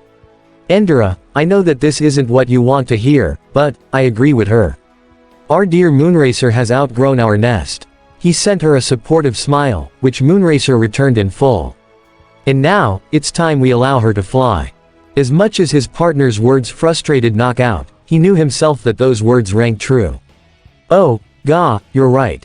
I'm just being a stubborn old tailpipe at this point. Moonracer, you may go. The young femme immediately gasped and let out a joyous shriek, rushing forward to give her guardians a hug. Ah, thank you. Thank you both so much. Why yes, of course. Knockout steadily reciprocated the embrace along with Breakneck, careful not to scratch his paint. Be sure to come back alive, promise. Promise. As he watched the little celebration, Blur let out a sigh to himself. Well, I guess it won't be all bad. At least I'll have a friend with me. His sights then traveled back to Override, who was back to talking with the Autobots. Still, you want proof that I can be a team player, Override. Fine then, I'll do it. I'll show all of you that I can do it. Extending her hand to Botanica, Override shared a handshake with the scientist in gratitude. Thank you again for taking him on such short notice. I hope you and your crew can straighten him out. Oh, think nothing of it. Botanica waved off. And do not worry, we have very proactive ways of maintaining discipline on board the ship. Blur will learn much on board, I am certain. I hope so. Now, let's set you guys up with the parts that you need, huh? The Velocitronian leader was about to lead the Autobots into the Foundry to retrieve the parts, when her comlink suddenly went off. Hello. Override here. Ah, Commander, glad I could get in touch with ya. The mech's voice from the other end was one Override recognized well. Officer Clampdown. Always good to hear from you. I take it you have something to report. Yep. While those Junkan punks managed to get away, we were able to apprehend 6 suspects just a few clicks away from your location. We've got Crasher, Skidmark, Heatseeker, Ransack, Crumplezone and Dirt Boss all in custody. Clampdown's news served to put a smile on the leader's face. Excellent work, officer. I'll leave them in your hands. Oh, but one more thing. Name it. Have Road Rocket and Laser Cycle meet me here in the morning. Override shifted her optics over to Blur and Moonracer, who were talking with Applink, Tap Out, Botanica and Team Bullet Train about their upcoming excursion into the great unknown. I might have a new assignment for them. Meanwhile, on the Kimia. The positive energy within the establishment known simply as Swerve's Bar was infectious as the crew of the Kimia celebrated their victory. No longer would the ship be terrorized by the insectoid, pod-making monster, and soon, they'd be back on their way across the galaxy toward Earth. At the very center table, the Protectobots, Proxima, Glyph and Brainstorm himself sat with drinks hoisted into the air. A toast, the headmaster announced, to our successful plan, our pursuit of science, and our continued voyage across the cosmos. His words earned a cheer from the entire bar before he turned to the bartender at the counter, a shout and stout bot in red and white armor plating. Swerve. 1 round of drinks for everyone in here, on me. Haha, comin' right up there, Chief. Swerve saluted, though he also leaned over the counter and ushered him over. Oh, but before that, I've got some news for ya. Intrigued, Brainstorm went over with drink in hand. Oh, what is it? Reaching under the bar, Swerve pulled out a rather hefty communicator and handed it to him. Appllink's patched into the ship's comlink. He says he's got an important call for ya. Ah, excellent, thank you. Brainstorm picked the comm up with one hand, still keeping hold of his drink. Applink, my star pupil. Tell me some good news, because I've got some for you. After a second or two of chatter, the headmaster nodded. You've got the parts. That's great, SPECTACUTLAR even. And on our end, we've got that Blark Barg locked up tight. That glitch ain't going anywhere, hee. Get back to the ship pronto and join the celebrations. He took a sip of his energon, right when Applink told something else to him. It was news so shocking that it immediately caused Brainstorm's optics to bug out and he spit out his drink, doing a double take. Wait, what? His outburst brought the entire bar's attention to him. You're bringing 4 more bots to the Kimia. On whose terms? Overrides. Well, I demand an override. Do you have any idea how many mouths we already have on this ship? And I just took Soylent Green off the menu for crying out loud. Oh dear. Proxima facepalmed. If it's not one thing, it's another. The rest of this journey is going to be quite the interesting one. Glyph deadpanned. Chapter 66, Internship Conclusion, Return to UA. The day had finally come. It was something that Izuku was preparing himself mentally for over the past 12 hours or so. Granted, the fact that he had quite the day yesterday had attributed to his lack of prep time, but all the same, it was something that he had to come to grips with. This would be the day that he would be leaving Gran Torino's place. His internship was over, and that meant it was back to UA. It was a bittersweet feeling, or at least, it would be if Mirko hadn't been pestering him all morning about it. Even as they were all gathered outside for the final goodbye, she was still poking and prodding him about it, and the funny part about it was that she did it all while on crutches. You're gonna miss the hell out of me, I just know it. The rabbit hero said as she poked Izuku's cheek with her finger, giving him a cheeky smile. Come on, admit it, you're gonna be an emotional wreck without me around. Izuku did nothing but deadpan the entire time it was happening. Even then, though, he couldn't deny her words, at least mostly. Well, I wouldn't go that far, the greenette mumbled as his cheek was pushed in. But in a crazy way, I will miss you, Mirko. Pumping her fist, Mirko accepted that. Haha, I'll take it. That managed to get a little laugh out of Izuku before he set his sights on Gran Torino, who still seemed rather sleepy. I know I wasn't here long, but, thanks for everything. A yawn escaped Gran Torino's throat before opening a single eye to Izuku. Gah, I don't think there's any reason for you to thank me. I wasn't around when the really big stuff happened. He gave a slight glare at Mirko as he whacked one of her crutches with his cane. Unlike you, you reckless idiot. Appreciate the compliment, Gramps. Mirko gave a thumbs up, which only made Torino even more irritated. Well, sure. Izuku continued with a smile. But the only reason I was able to stand up against Stain at all was because of our sparring and your wise instructions. Whack. Gah. Ow. Ouch. Gran Torino had smacked Izuku in the ankle with his cane, giving him a stern gaze. You survived, yes, but only because the hero killer let you. Despite this, however, he let out a calming sigh.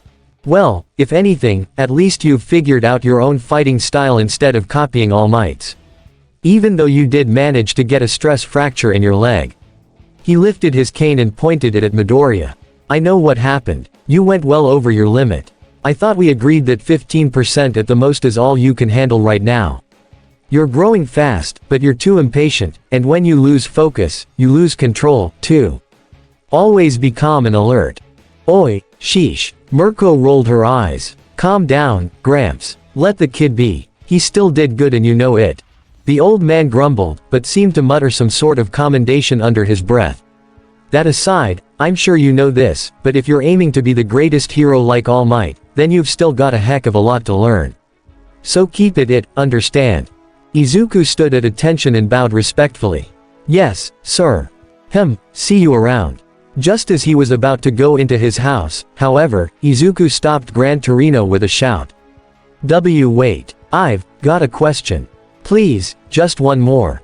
He glanced down bashfully. It was something that I never got a good opportunity to ask, and while now's not exactly the best time either, I guess it's now or never. Spit it out, kid. Torino yelled. I've got pastries to eat. Izuku flinched, but went through with his question. Well, it's just, even though you're really strong, and you trained the #1 hero in the world yourself, nobody knows about you. He sent Gran Torino a curious gaze. You should be super famous, but you're not. Is there any specific reason for that? The old hero's gaze went off into the distance, though it didn't take long for him to answer the question at all. Oh, that's an easy one. I was just never that interested in working as a pro hero. That earned Gran Torino an incredulous stare from both Izuku and Mirko, urging him to go on. There was a point in my past where I needed to use my quirk freely, without limits. That's the whole reason I got my license. His attention went back to Izuku. It might be better to hear this from Toshi, All Might, I mean. He can explain it better than me. Yeah, okay. Izuku accepted. That's it, kid. Gran Torino dismissed. Keep working hard. Yes sir. Izuku bowed once again. Mirko started hobbling down the street, beckoning Izuku to follow. Come on kid. I'll walk with ya to the meet-up spot. Izuku nodded and followed after her, all while Gran Torino watched them leave. Even then, the old man couldn't help but think to himself, so he's the future, huh? He may not look or act like him, but he's still just like Toshinori. The man chose by my friend, who inherited one for all, who became the very best. For one last time, he spoke up to the kid. Hey, boy. Once Izuku turned back to him, Torino wore a clueless expression. Who are you? Seriously. Izuku's face fell at the sight of his mentor's seemingly senile state, but still replied. Oh, well, I'm Izuku Midoriya. That's not right. You Suddenly getting the idea, Izuku put on a more serious countenance and gave a different answer. I'm Deku. Satisfied with that, Torino went back to smiling and waved Izuku off as he went back into his house, leaving the young man to continue on his way. Let's you and I watch over him together, Toshinori. Until the day you pass on into history.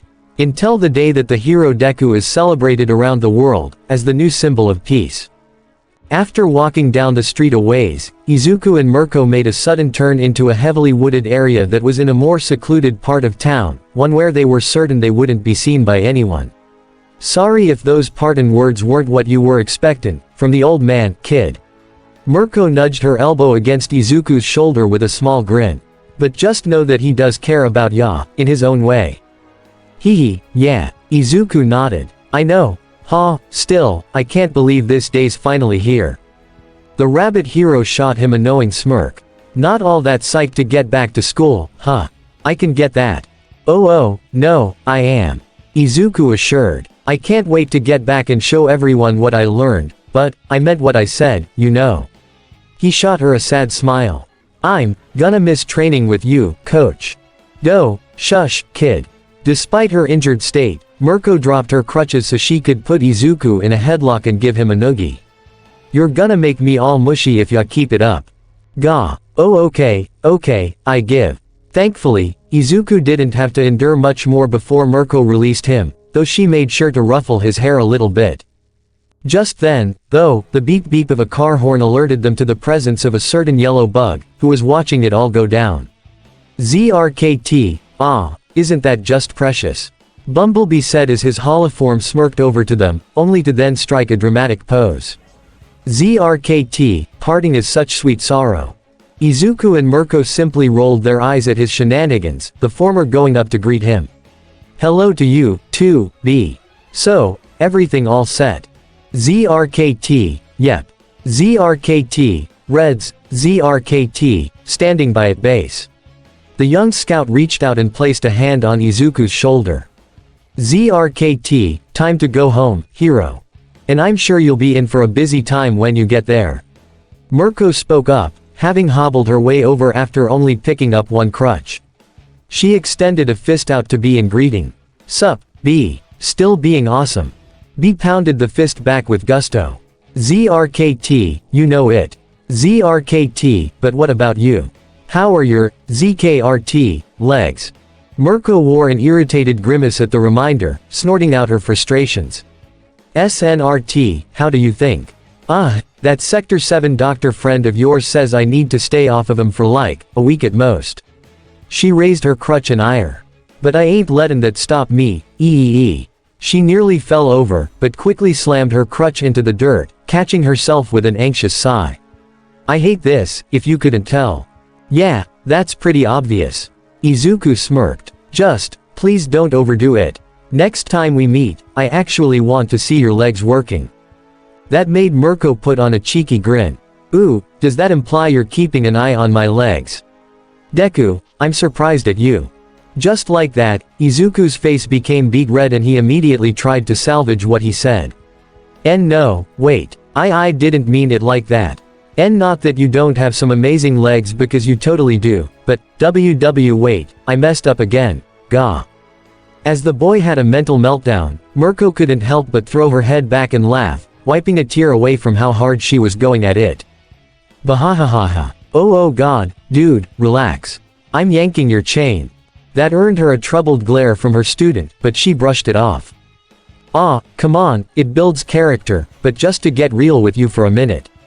Izuku's expression softened, seeing Mirko's gaze become more serious. I wanted to say thank you. Before all this, I firmly believed that going solo and not relying on others was the right way to go. And while I still kinda think that, you showed me that teaming up with others from time to time can also be kinda fun. She bowed her head to him. So thanks for that, Izuku. Izuku's blush returned, but he found it in him to bow back. You're welcome, and I look forward to when we can work together again. Same here. A smile appeared on Mirko's lips as she raised a finger to him. But hold on, there's a little gift I wanna give you before you head out. Close your eyes, it's a surprise. A gift. Izuku repeated as he did what she instructed. I appreciate it, really, but you didn't have to go out of your way to get me any. He cut himself off when he suddenly felt something warm on his left cheek. His eyes snapping open, Izuku was met with a sight that he could not believe. Mirko had gifted him a smooch on the cheek. The peck only lasted for about 2 seconds, but nonetheless, it left Izuku with an unexplainable charge throughout his body. When she pulled away, her red-eyed stare sent a surge down his spine, and just like that, Izuku's world was spinning. "Hope ya enjoyed that, kid." Mirko winked. "You just got something only the biggest fanboys could dream about. How was it?" Ju, Yua." As his eyes rolled into the back of his head, Izuku fainted right at Bumblebee's holoform feet, leaving both the scout and rabbit hero to peer down at him. "Hee, figured as much." Mirko nudged her chin to the young Autobot. I am outta here, B. It's time you two got going." Picking up the unconscious boy, B laid him into the back seat and gave Mirko a salute. "ZRKT, see ya later, alligator."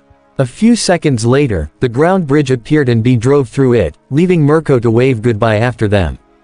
A small chuckle passed her lips as she mused to herself. "Yeah, that kid's gonna be number one someday, for sure."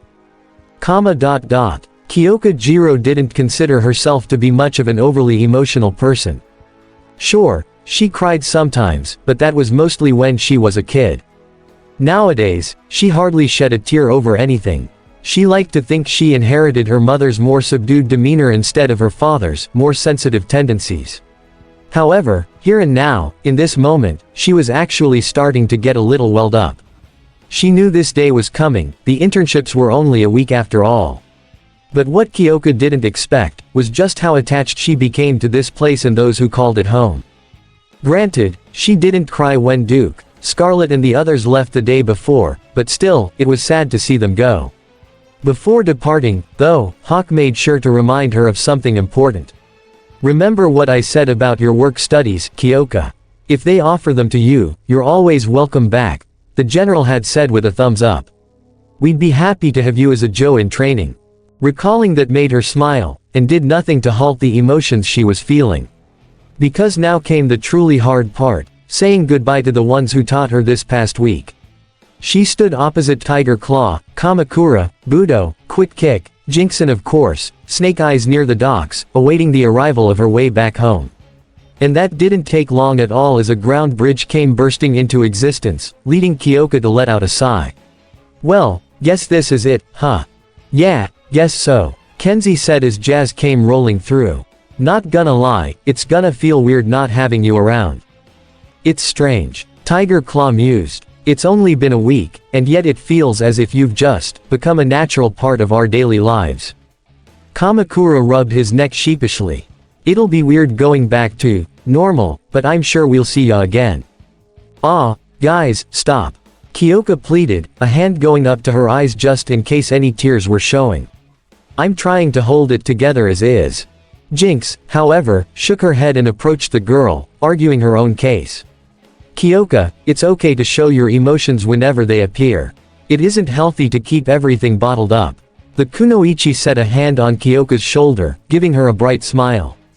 "We will all miss you, and we look forward to whenever you can return. Whether that be this year, or even if we have to wait another year.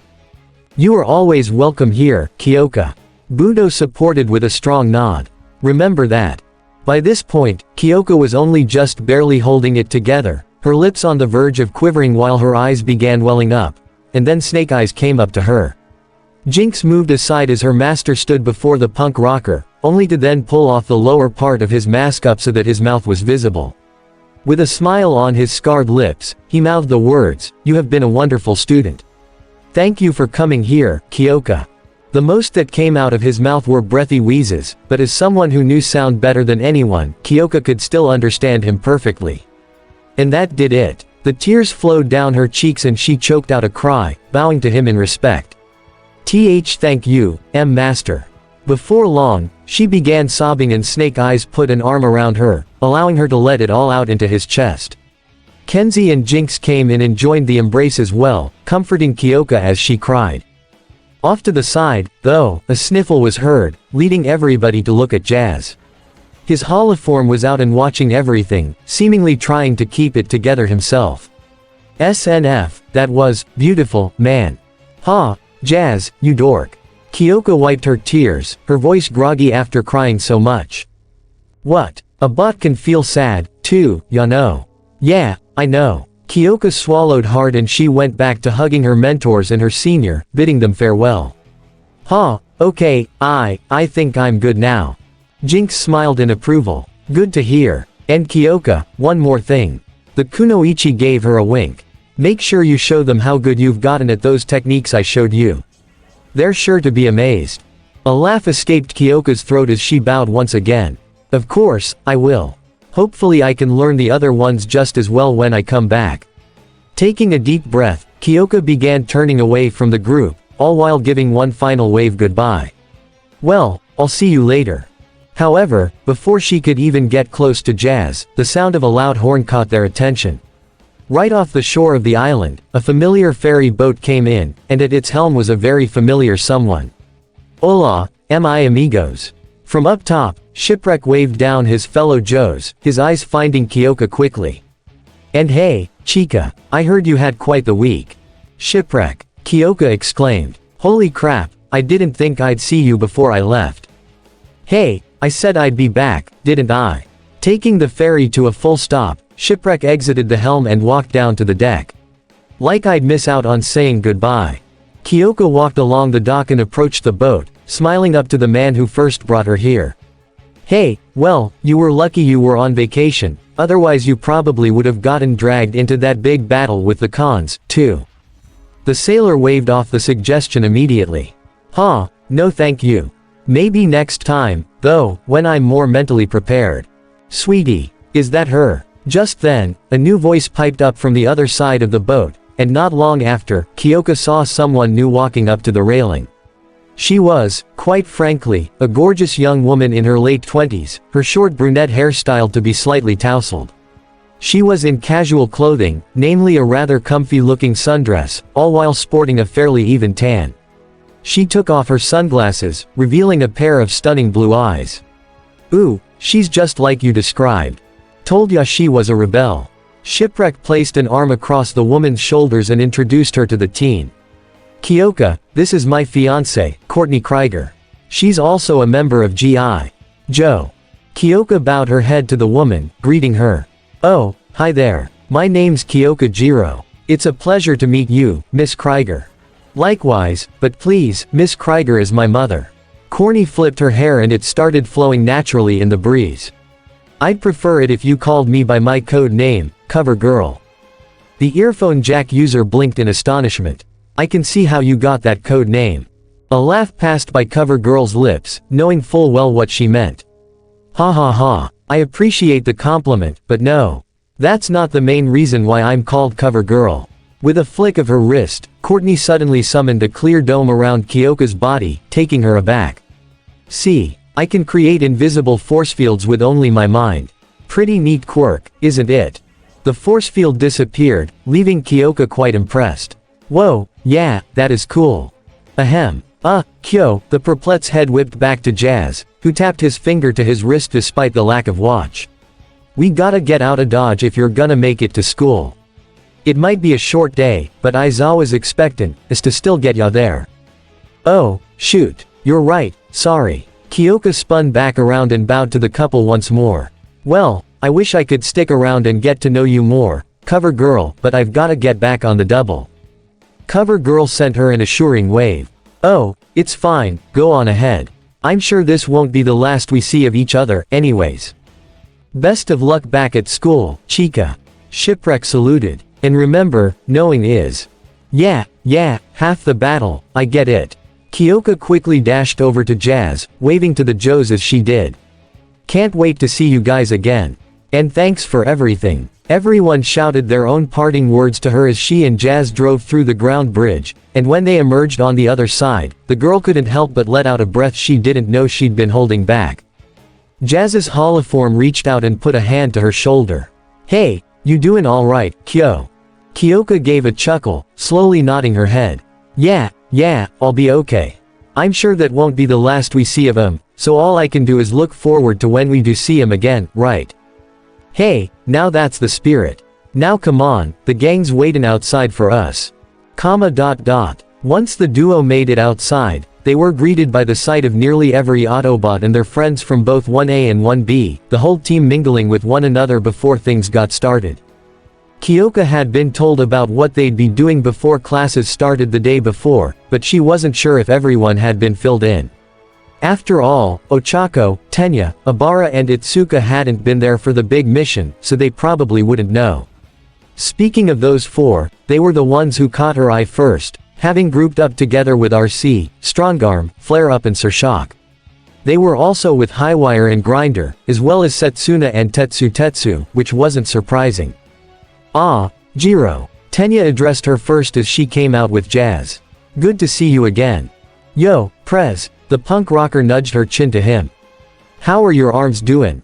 Lifting a hand, Tenya smiled, though it wasn't a purely happy one. They are doing well, all things considered. I cannot wear my hero costume right now since they're still healing, but I'll make do. Don't worry, Iida. Kyoka assured with a light jab to the shoulder. You'll be back in that tin can in no time. That nearly made Tenya do a facefo. Gee ga, it is not a tin can. But it got a laugh out of Tetsu and Setsuna, the metal user holding his gut all the while. Ha ha ha. Ah, come on, Iida, where's your sense of humor? I mean, I get it, you went through some tough crap, but laughing a little can be good for ya. Despite it being at his expense, Tenya hummed and thought. I suppose. That's the spirit, dude. Setsuna encouraged. Times like this, it's important to find the bright side of things. Exactly. Kyoka agreed before setting her sights over to Ochako and Itsuka. So, ladies, how was your week? She didn't get an immediate response, though, as both girls seemed to be, in the zone. They wore rather intense expressions as they breathed steadily and held their hands up, almost as if they were ready for combat even now. I'd say it was very enlightening. Ochako said, before sending a hand strike at Itsuka. The redhead blocked it instantly, though, her concentration seemingly through the roof.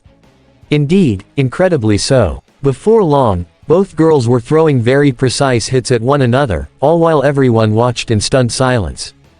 RC glanced down to the humans and whispered, I think Ochako found her fighting spirit. Yeah, and Itsuka's has only been ramped up. Flare-Up added. That battle hero's something else, I tell ya. As Kyoka watched the two girls going at it, though, she couldn't help but notice a certain absence from the group. Hey, has anyone seen Izuku? Highwire was the one to answer, pointing across the field. Oh, yeah, he and Bumblebee just got back a couple minutes before you did. They're over near the beach. Thanking the minicon for that information, the punk rocker decided to stroll on over and see how her best friend was doing. As it turned out, though, she wasn't expecting his current state at all. Instead of excitedly talking to Bumblebee about how his internship went, he was, laid flat on his back on the grass, staring blankly at the sky as B stood over him, the yellow Autobot watching him in concern. B. Kyoka spoke up.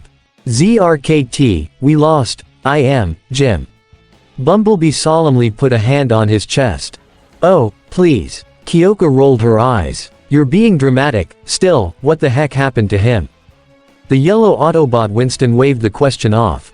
ZRKT, trust me, kid, you're better off not knowing.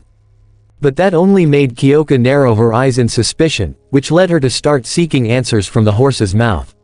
Yo, Broccoli Top. She leaned over and snapped her fingers in front of his face. Earth to Izuku, wake up.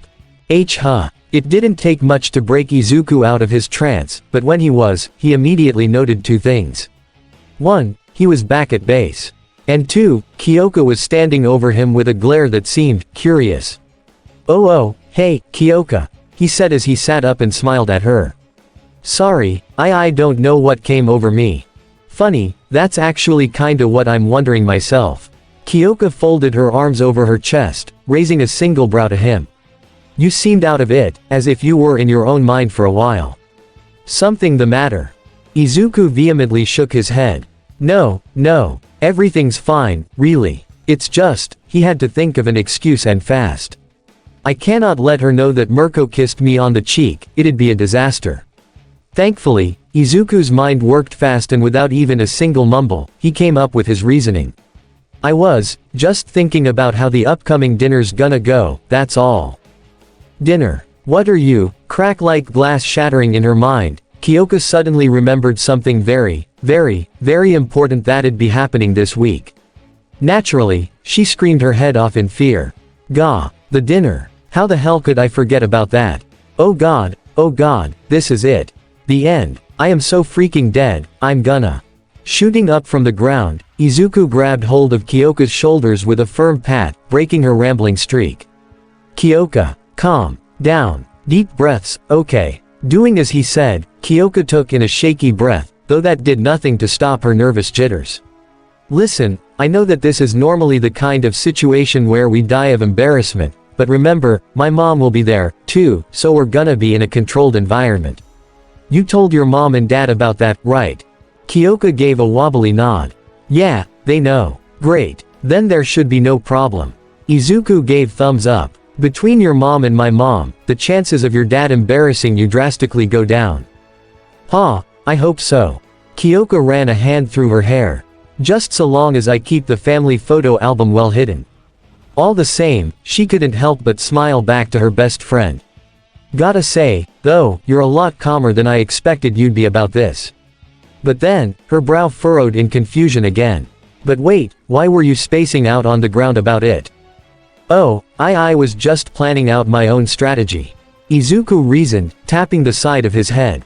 Going over potential questions your parents could ask me and making sure I had my answers. Kyoka pursed her lips, impressed at the forethought. That makes a lot of sense, actually. She reached up and ruffled his hair up. Not bad, celery stick. Gah, thanks. Izuku smiled back, all while Bumblebee played an applause sound effect behind them as he clapped his hands. Hey, you guys. The three of them perked their heads up as Jiro called them over. Optimus is about to start the meeting. Come on. And so, the duo and their yellow friend went back over to the main group, which gathered up in one big cluster on the main field. It was then, though, that Kyoka saw that someone else was missing, too, their newest arrival. Hey, where's Jet? SSSHH shish. Jazz whispered. That's gonna be a surprise for the others.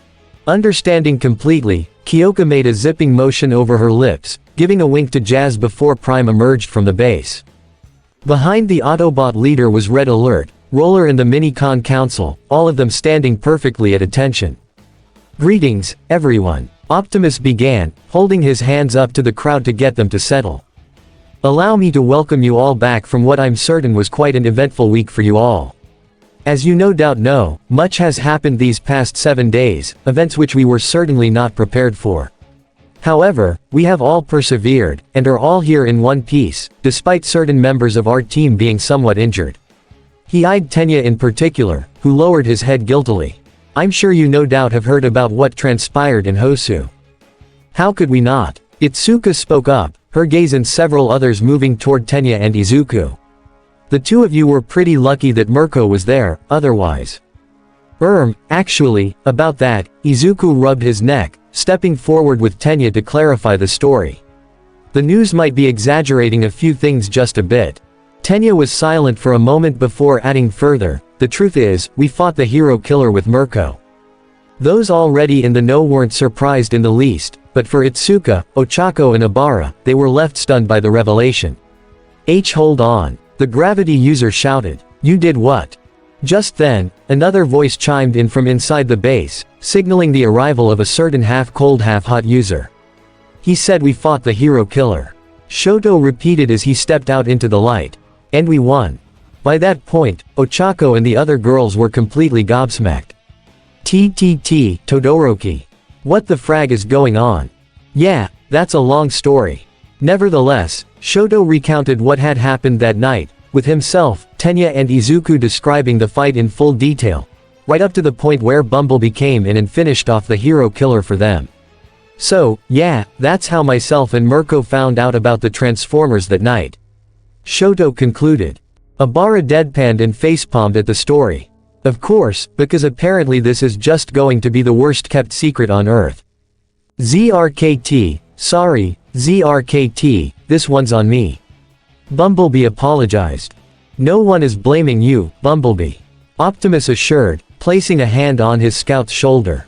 Your position in wanting to protect your friend was understandable. It was simply a case of poor timing. He craned his head back down to Shoto. However, if there is anything to be thankful for in this situation, it is that young Shoto is a trustworthy ally to have. The red and white-haired boy nodded up to the two. Right, I swear, I won't tell a soul about you guys. Promise.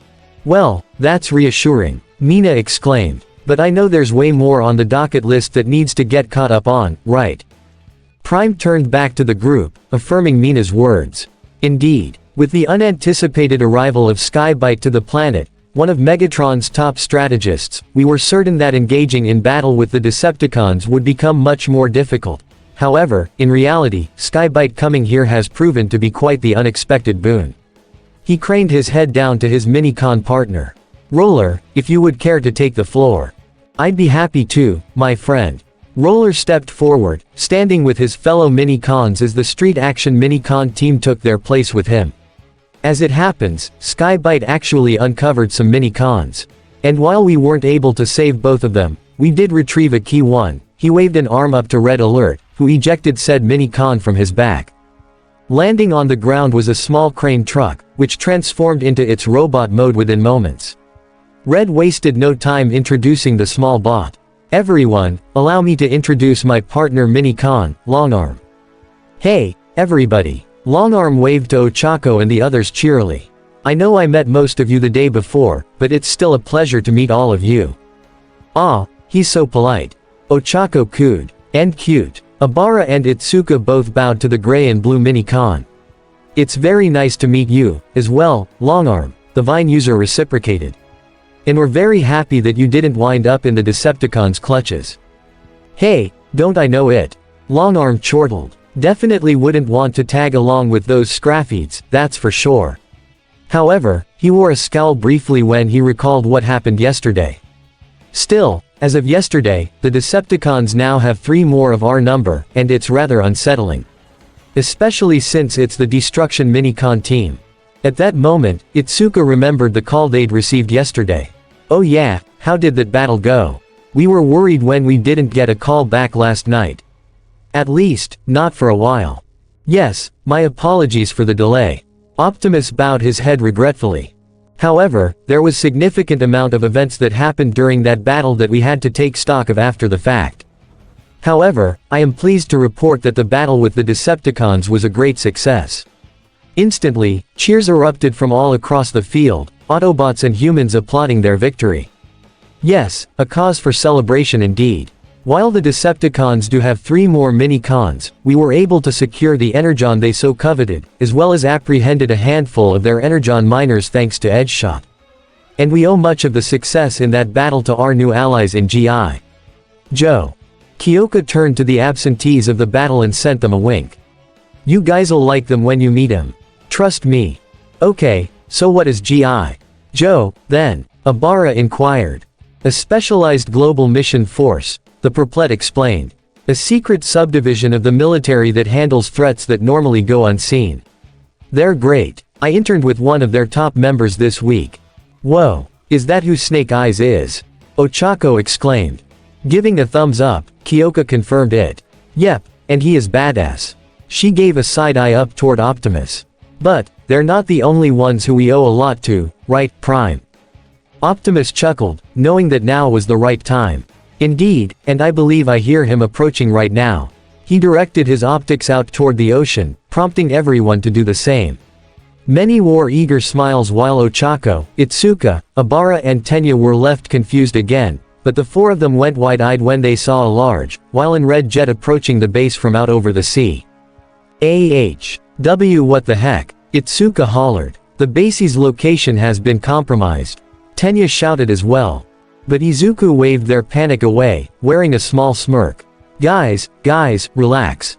SHYOOOM. A huge gust of wind was blown across the entire group as the jet flew overhead and went into a steep climb, their heads snapping skyward to follow its path. He's a friend. WHRRTSCHZZTSCHZZTSCHZZCHKT. Just like that, the 3 ladies and Tenya were left slack-jawed as Jetfire transformed and slammed down on the ground, pounding the dirt with one fist as he landed in a crouch. He pulled his hand out, shook the grime out of his fingers, and stood up, giving a hearty laugh as he did. Ha ha ha. And he sticks the landing. Nothing like a good mornin' flight to really get the energon pumpin'. He turned and saluted toward Optimus Prime. I didn't miss out on the big event, did I, sir? Haha, no, old friend, you are just in time. Optimus assured as he stepped next to the taller Autobot, introducing him to the astonished quartet. Ochako, Itsuka, Abara, Tenya, allow me to introduce our newest addition to Team Prime, my second in command, Jetfire. He is an Autobot who we once thought to be long lost to us, but as you can see, that is far from the case. That's right. Jetfire rubbed his knuckles against his chest. Reports of my death were greatly exaggerated. Pleased to meet ya, kids. All the four of them could do was stare at the tall Autobot in awe, his towering form leaving them nearly speechless. However, it was Itsuka who finally broke that silence when she pointed up to him and said, you look like a Macross mecha. Her statement left most of the Autobot perplexed, Jetfire most of all, while the other teens practically face-faulted at her comment. What the heck is Macross? Jetfire asked. It's a long story. Izuku uttered, knowing that he had the same though when he first saw Jetfire himself. I'll explain later. He shook his head, trying to get back on track. But yeah, Jetfire arrived just in time to help send the cons packing. You should have seen it, it was incredible. Hell yeah, Denki pumped a fist. And that final blast that he did that took out Thundercracker. You could see that from a mile away. I will say, it was very impressive. Momo added as well. Quite the first impression, indeed. Jetfire reached behind his head, rubbing his neck sheepishly. Stop. I was just doing what any Autobot worth his T-Cog would do. He brought his fist into his palm, shouting, and that's KitCon tailpipe. He peered down to Ochako and the others, placing his hands to his hips. So, you kids wanna hear my story of how I survived a supernova and chased Sky Bite all across the galaxy only to wind up here? Before either of them could give an answer, Windblade interjected. While I'm sure they'd love nothing more than to hear your story, Jetfire, I'm afraid we're on a time limit here. These kids gotta get to school soon, after all. A slew of disappointed moans echoed through the group as Jetfire hummed to himself. I see. Well, I suppose it'll have to wait until after that, then. He sent a two-fingered salute down to the group. We'll catch up soon, kids. Don't worry, I ain't going anywhere. Oh, okay. Ochako smiled, even though she was a little disappointed. But it was still great meeting you, Jetfire. Likewise. Now get a move on, else you'll be. Hold it right there. The sudden shout managed to spook most of the group, Autobots included, bringing their sights back toward the base. There in the entryway stood May, and the resident mad inventor seemed to be much angrier than usual, which was quite surprising. Even more shocking was when she lifted her hand, and pointed straight to Tenya. You. Tenya glanced left and right, seeing the rest of his friends all zero in on him. Me. He pointed to himself. May stormed right up to him, going right into a tirade against him. Just what in the world were you thinking? Going off on your own, getting into a fight with the hero killer. By that point, she was right up in Tenya's face, poking her finger against the tip of his nose. Do you have any idea how idiotic of a decision that was? Swallowing hard, Tenya prepared his best apology. Hatsume, without the right babies. May's shout easily took everyone off guard in that moment, even more so when she started pulling out heavy armor pieces out of nowhere. I mean, for goodness sake, I was just in the middle of optimizing the best armor for something like this when you got yourself into that mess. Now it's all gone out the window with the hero killer behind bars. I'm sorry. Tenya muttered. If anything, that only earned him even more ire from the pink-haired inventor. That was not a genuine apology. She practically shoved the armor in his face and yelled, "You will say a proper apology to my babies." Alright. I'm sorry. Please forgive my ignorance. Tenya bowed his head in remorse. I will not do anything without the proper equipment again. May huffed and stuck her nose up at the blue-haired boy. HMPH, that's better. She tucked the armor under her arm and began marching back into the base. Now, if you'll excuse me, I need to continue working on my project for finals. That took the rest of the teenagers by surprise. Wait, what? Izuku scratched his head. Hatsume, aren't you coming to school with the rest of us? Nope, Power Loader said that the workshop's undergoing renovations after our last class, so he's instructing us remotely today. Says it'll help us expand our horizons outside the workshop, or something like that. May smirked and peered back to the group over her shoulder. And Red said that as long as I don't use a face cam for it, I'd be fine to work here. Now, if you'll excuse me, she reached out and took Longarm by the shoulder, dragging him along behind her. We've got some work to get started on. Come on, Longarm. The minicon did nothing to protest or struggle against her, instead just remaining motionless as he was dragged inside while pondering his lot in life. Again, what in the world is happening? As the two left, the teens were left completely baffled by what just transpired.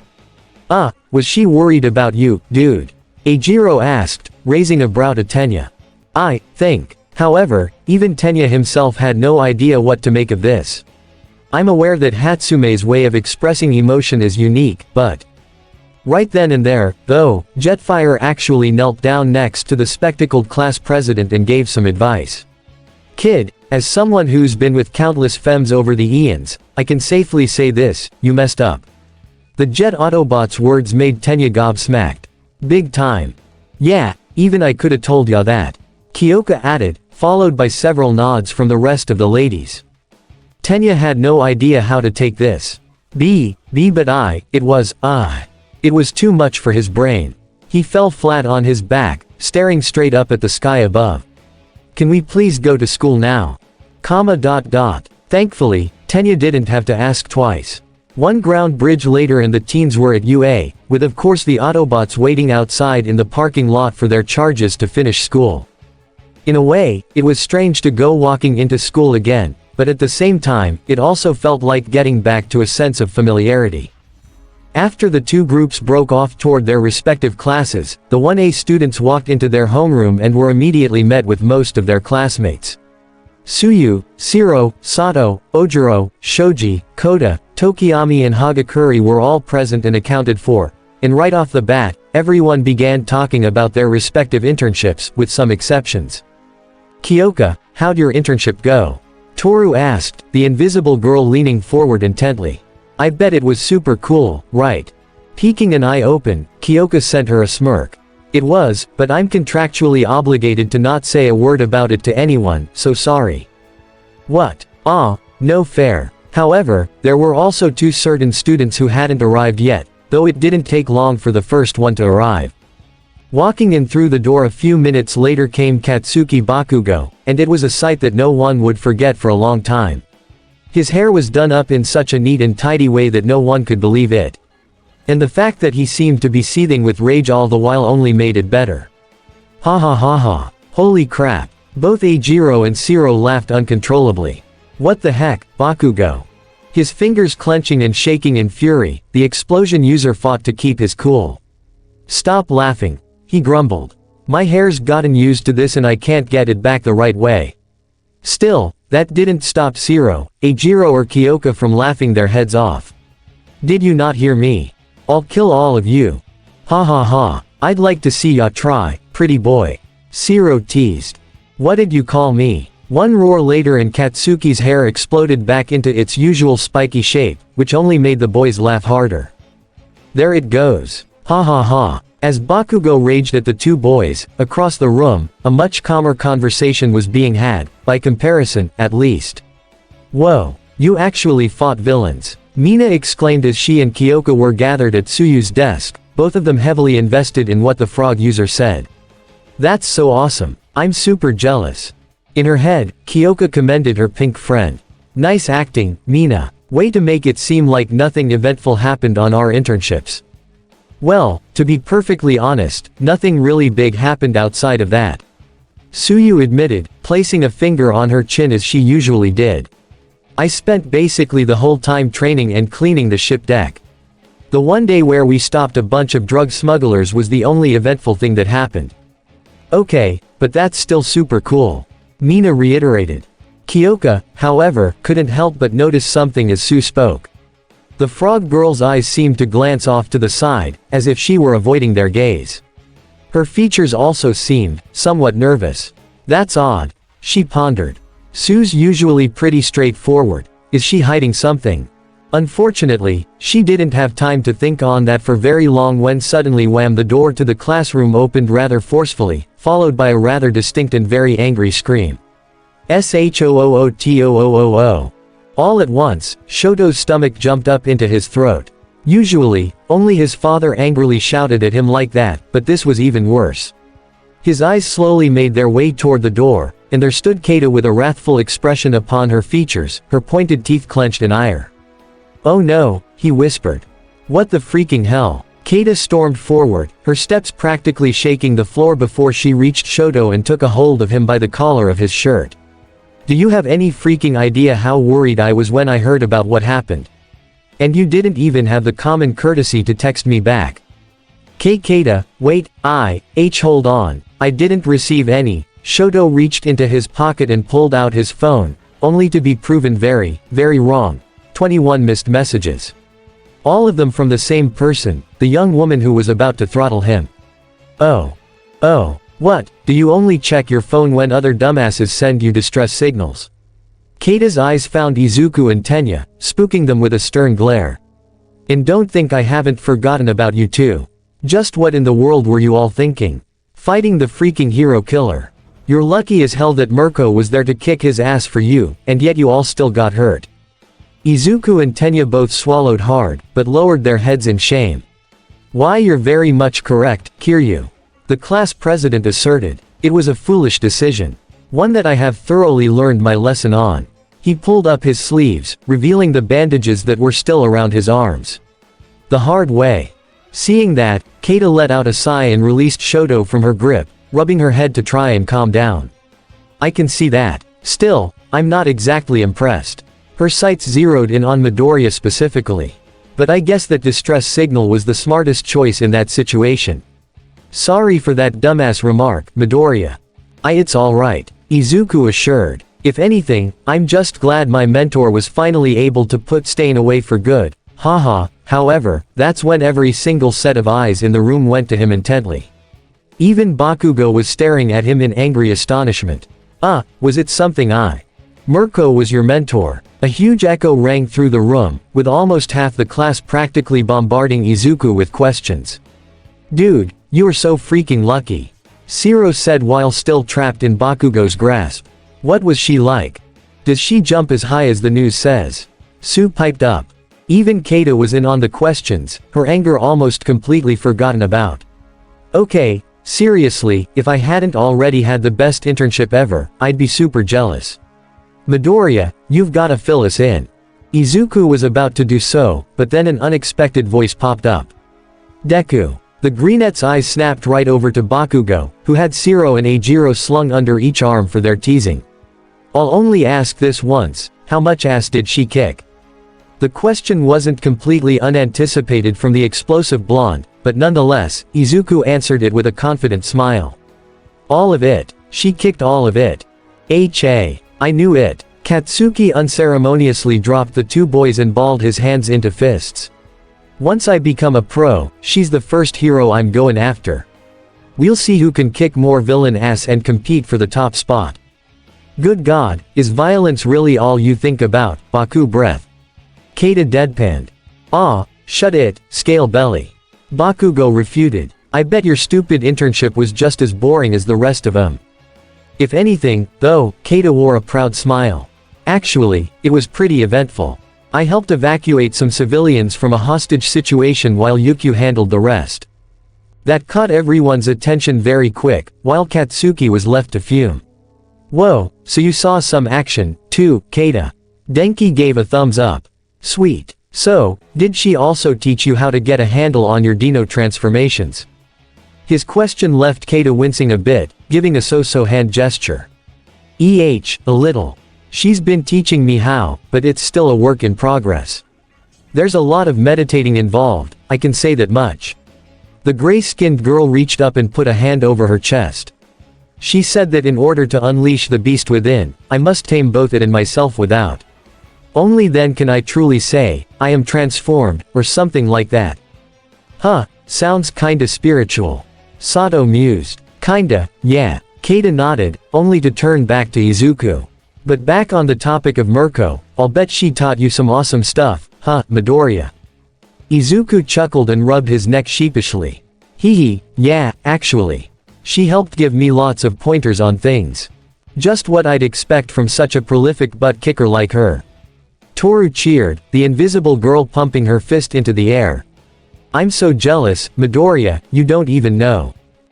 It's especially surprising since she normally works alone, doesn't she? Shoji asked. You must have counted yourself lucky to be scouted by her.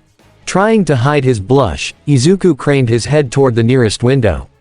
Yeah, I couldn't have asked for a better mentor. It was then that Ojiro spoke up, approaching the trio involved with the fight in Hosu.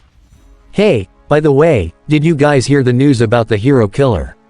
This caught the three's attention as he continued. Everyone's saying he's somehow connected to the League of Villains. Could you imagine how frightening it would have been if that creep had been with them when they attacked the USJ? Neither of the three got the chance to answer before Denki spoke up again. Yeah, he's scary, but did you see him in that weird video? It's all over the internet. I didn't know there was a video, actually. Ojiro answered. Yeah, it's pretty freaky, but it shows him as super tenacious when it comes to his goals. Denki sent a worrying glance over to the trio. Some people are even saying he's kinda cool for being such an evil villain, which I don't agree with, by the way. Kyoka deadpanned at him across the room. Nice save, jamming yay, she thought sarcastically. Tenya cleared his throat to let his opinion known. Well, while I don't necessarily agree with that, it is true that he is quite a tenacious villain. I understand why some people might think he was cool. He peered down to his hand, softly clenching it into a fist. But instead of helping the world, his beliefs lead to cold-blooded murder. No matter his motives, killing cannot be condoned by heroes. To keep everyone else suffering like me, he brought his other hand up and chopped it through the air, declaring, I promise, I will strive to be the perfect hero. From behind, Izuku cheered him on. Yeah, let's do it, Iida. Time for class to begin. The class president announced, returning to his stiff chopping. Everyone please take your seats. From there, Tenya went on a full-blown speech, all while the rest of the class lamented their misfortune. He's back, Tokiyami grumbled. This is your fault for talking about weird stuff, jamming yay. Kyoka accused. Sorry, Denki lowered his head. I'm gonna keep my mouth shut. Several hours later as lunchtime passed, the 1A students now found themselves outside at one of the many training fields behind the school. Before them stood a massive industrial complex filled to the brim with buildings, pipes and towers, which was where they would be doing their hero training for the day. And of course, there was only one person who would be teaching them in that field. I am here, All Might shouted, raising an excited fist. Hope you're ready to return to your lessons. Today, it's hero basic training. He placed his hands to his hips as he craned his neck around, noting how his students have grown since their internships. Feels like I haven't seen most of you in a while. Welcome back. Now then, listen carefully for what's in store. We're going to be conducting a little race. Take everything you've learned from your internships and apply it to this rescue training. Tenya, the only one not in costume, raised one of his bandaged arms. Sir, if it's rescue training, then shouldn't we be at the USJ instead? That facility specializes in disasters. As I said earlier, this is a race. All Might clarified, raising his hand toward the practice field before them. So prepare yourselves. You're about to step into Field Gamma. Inside is a maze of factories that form an intricate labyrinth, so good luck finding your way around. He pressed a button and a nearby screen on the outer wall of the field lit up, showing the kids how things would go down. You'll be competing in groups of 5. Each person starts at a different location on the outskirts of the model city. I'll send a distress signal and you will do what you must to rescue me. Whoever finds me first wins. Slowly but surely, he brought a finger down and pointed to a certain person in the group. But try to keep the property damage to a bare minimum, please. Following his finger, the others saw that he was clearly pointing at Bakugo, the explosion user, receiving some sly smirks as he grimaced over his shoulder. Why are you pointing at me for? Oh, no reason. All Might lied through his teeth before lightly clapping his hands together. Alright, first group, you're up.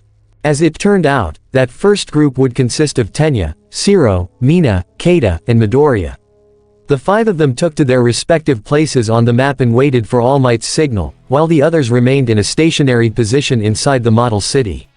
They had another, but much bigger monitor to observe the race on, and it was there that they started debating on who was going to win. "Gotta say, kinda worried that Ida's taking part in this," Ojiro commented. Toru expressed her concern as well. "Yeah, he hasn't fully recovered yet. Maybe he should sit this one out." But Jiro wasn't too concerned. "Nah, Ida's a strong dude, he'll be fine." He set his sights back to the screen. "Besides, everyone in this group's got great mobility." "You know," Momo started, keeping a careful eye on all of the competitors. "If this were at the beginning of the year, I'd probably say that Ida did have the best chance at winning." She glanced over to Kyoka, and just as expected, the perplexed gaze was glued to only one person. Now, though, Midoriya has quite the advantage as well. Hearing Momo's words, she glanced up to her best friend, and saw that she was smirking at her. Yeah, he sure does. Not that I'm counting Mina, Kada or Shiro out, but Izuku's been crushing it with his progress lately." Despite the knowing smile she was getting from the young heiress, Kyoka's thoughts went straight to Izuku. "Come on celery stick, you've got this." If there was one person who wasn't betting on Izuku, though, it was of course, Bakugo. "Damn it, what's with everyone getting behind Deku recently?" He grumbled to himself through gritted teeth. Just 'cause he won the sports festival doesn't mean everyone ready. They heard All Might shout, even all the way across the complex before he shot off a flare gun to signal the start. "Begin." And just like that, everyone was off. Tenya started sprinting through the streets while Mina went and began surfing her way across the pipework, her acid seeping through her boots to make them nice and slippery. Shiro also used the pipes for his advantage, though he instead swung from them with the tape he produced from his elbows. Kada, however, went for a different approach. Pterodactyl wings. Spreading her arms out, the Soro parts user took to the skies and flew straight for the goal, with absolutely no obstacles in her way. "Whoa, smart," Sato exclaimed. "Kata's goin' for the path of least resistance." "Yeah, but Shiro's keeping good pace, too." Tsuyu noted as well. It was like this course was made for him. Iida and Ishido are gaining ground as well. Tokiyami added. "They certainly aren't about to wait." "What is that?" Everyone's attention was suddenly glued to the screen as, to their astonishment, a green flash went rushing across the rooftops and over the pipes, bouncing and leaping along as if it was no big deal. And when the camera zoomed in, the students' jaws collectively dropped. It was Midoriya. At least, they were pretty sure it was him. The helmet threw a few of them off, but there was no mistaking that costume. "Whoa, Midoriya," Sato exclaimed. "Where did he come from?" Shoji wondered out loud. More importantly, where'd he get that helmet? Toru wondered. And that stylish scarf. Something clicked in Ojiro's head when she mentioned that. Hold on, when did Midoriya adopt the whole common rider aesthetic? Kyoka eyed him over her shoulder, dismissing the question for now. "We'll explain later. Right now, look at him go." She pumped her fist into the air and cheered, "Go get him, Green Bean. Blast through to that finish line." Tokiyami closed his eyes, a thought coming to his own mind. "I see. So that's how his training with Mirko has benefited him." "Heck yeah." Denki gave a thumbs up. Mirko's a pro when it comes to rooftop running, so it's only natural she'd pass those 6 skills onto Midoriya. However, a certain explosive blonde was more stunned than impressed. "Those moves, damn it. While I was stuck getting pampered at that useless internship, look at him." His lips twitched in frustration. "Deku, how are you getting like this so fast?" Within the course itself, nearly everyone was taken aback by how quick Deku had taken the lead, though he was now neck and neck with Kada. Mina and Shiro were nearly left slack-jawed by how fast he was going, but Tenya didn't seem too bothered by it. Just what I'd expect from you, Midoriya," he chuckled internally. From up above, Kada was rather impressed herself. "Damn, Midoriya, not bad, but you're not gonna beat me to that rescue." Tucking in her wings, Kada went into a steep dive toward the tower that All Might was standing upon, just as Deku closed in on it as well. What came next, though, was something she wasn't expecting.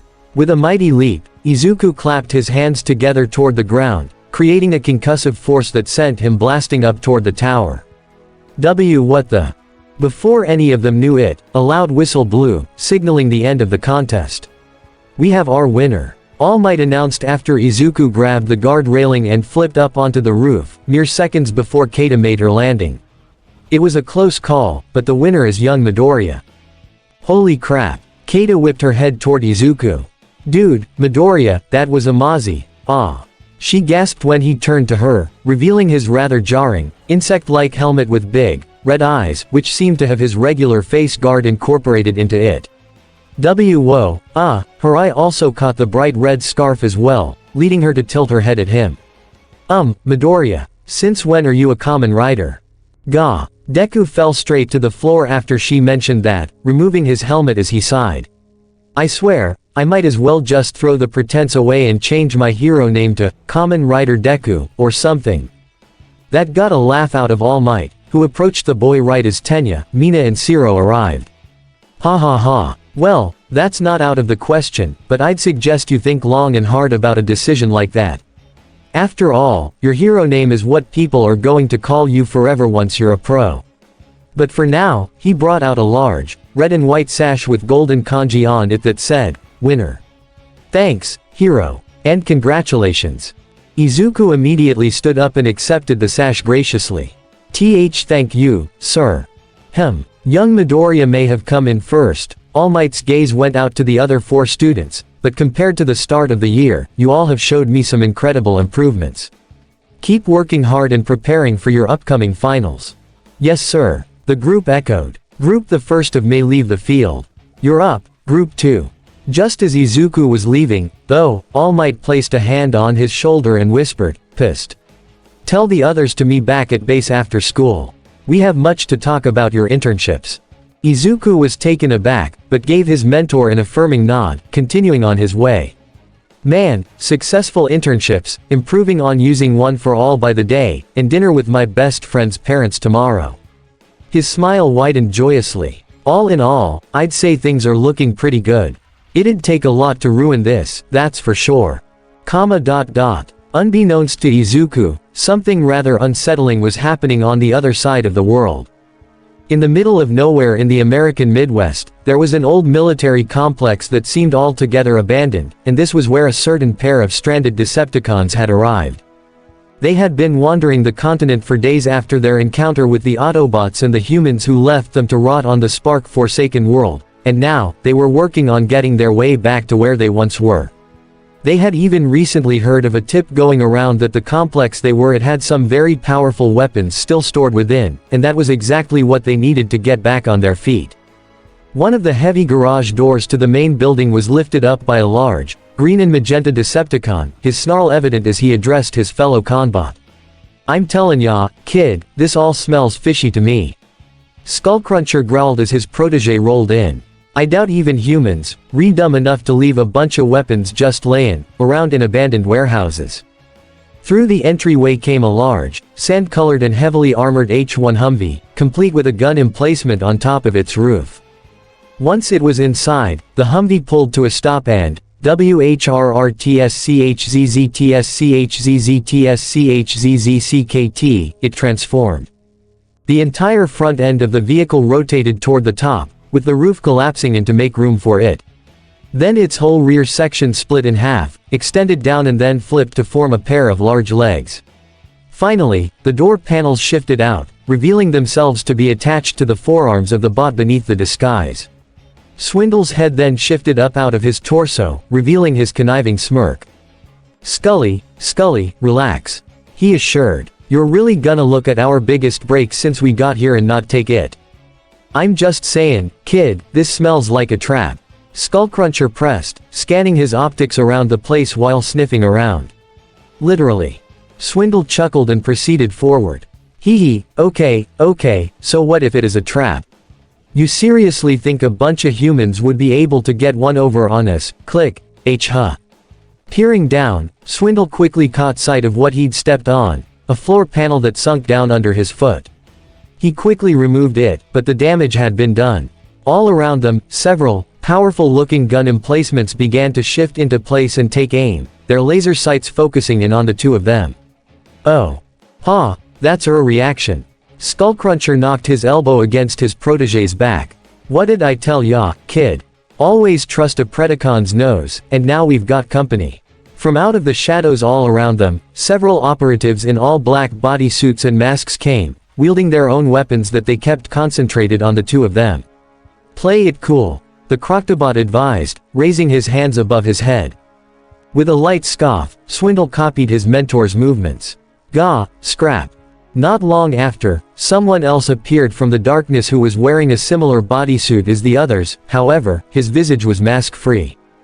He was an older human with a prominent chin, scars along his face, and his gray hair in a buzzcut.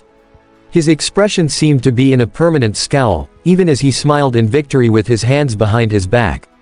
Well, seems our tactic proved successful, he boasted as he approached the two.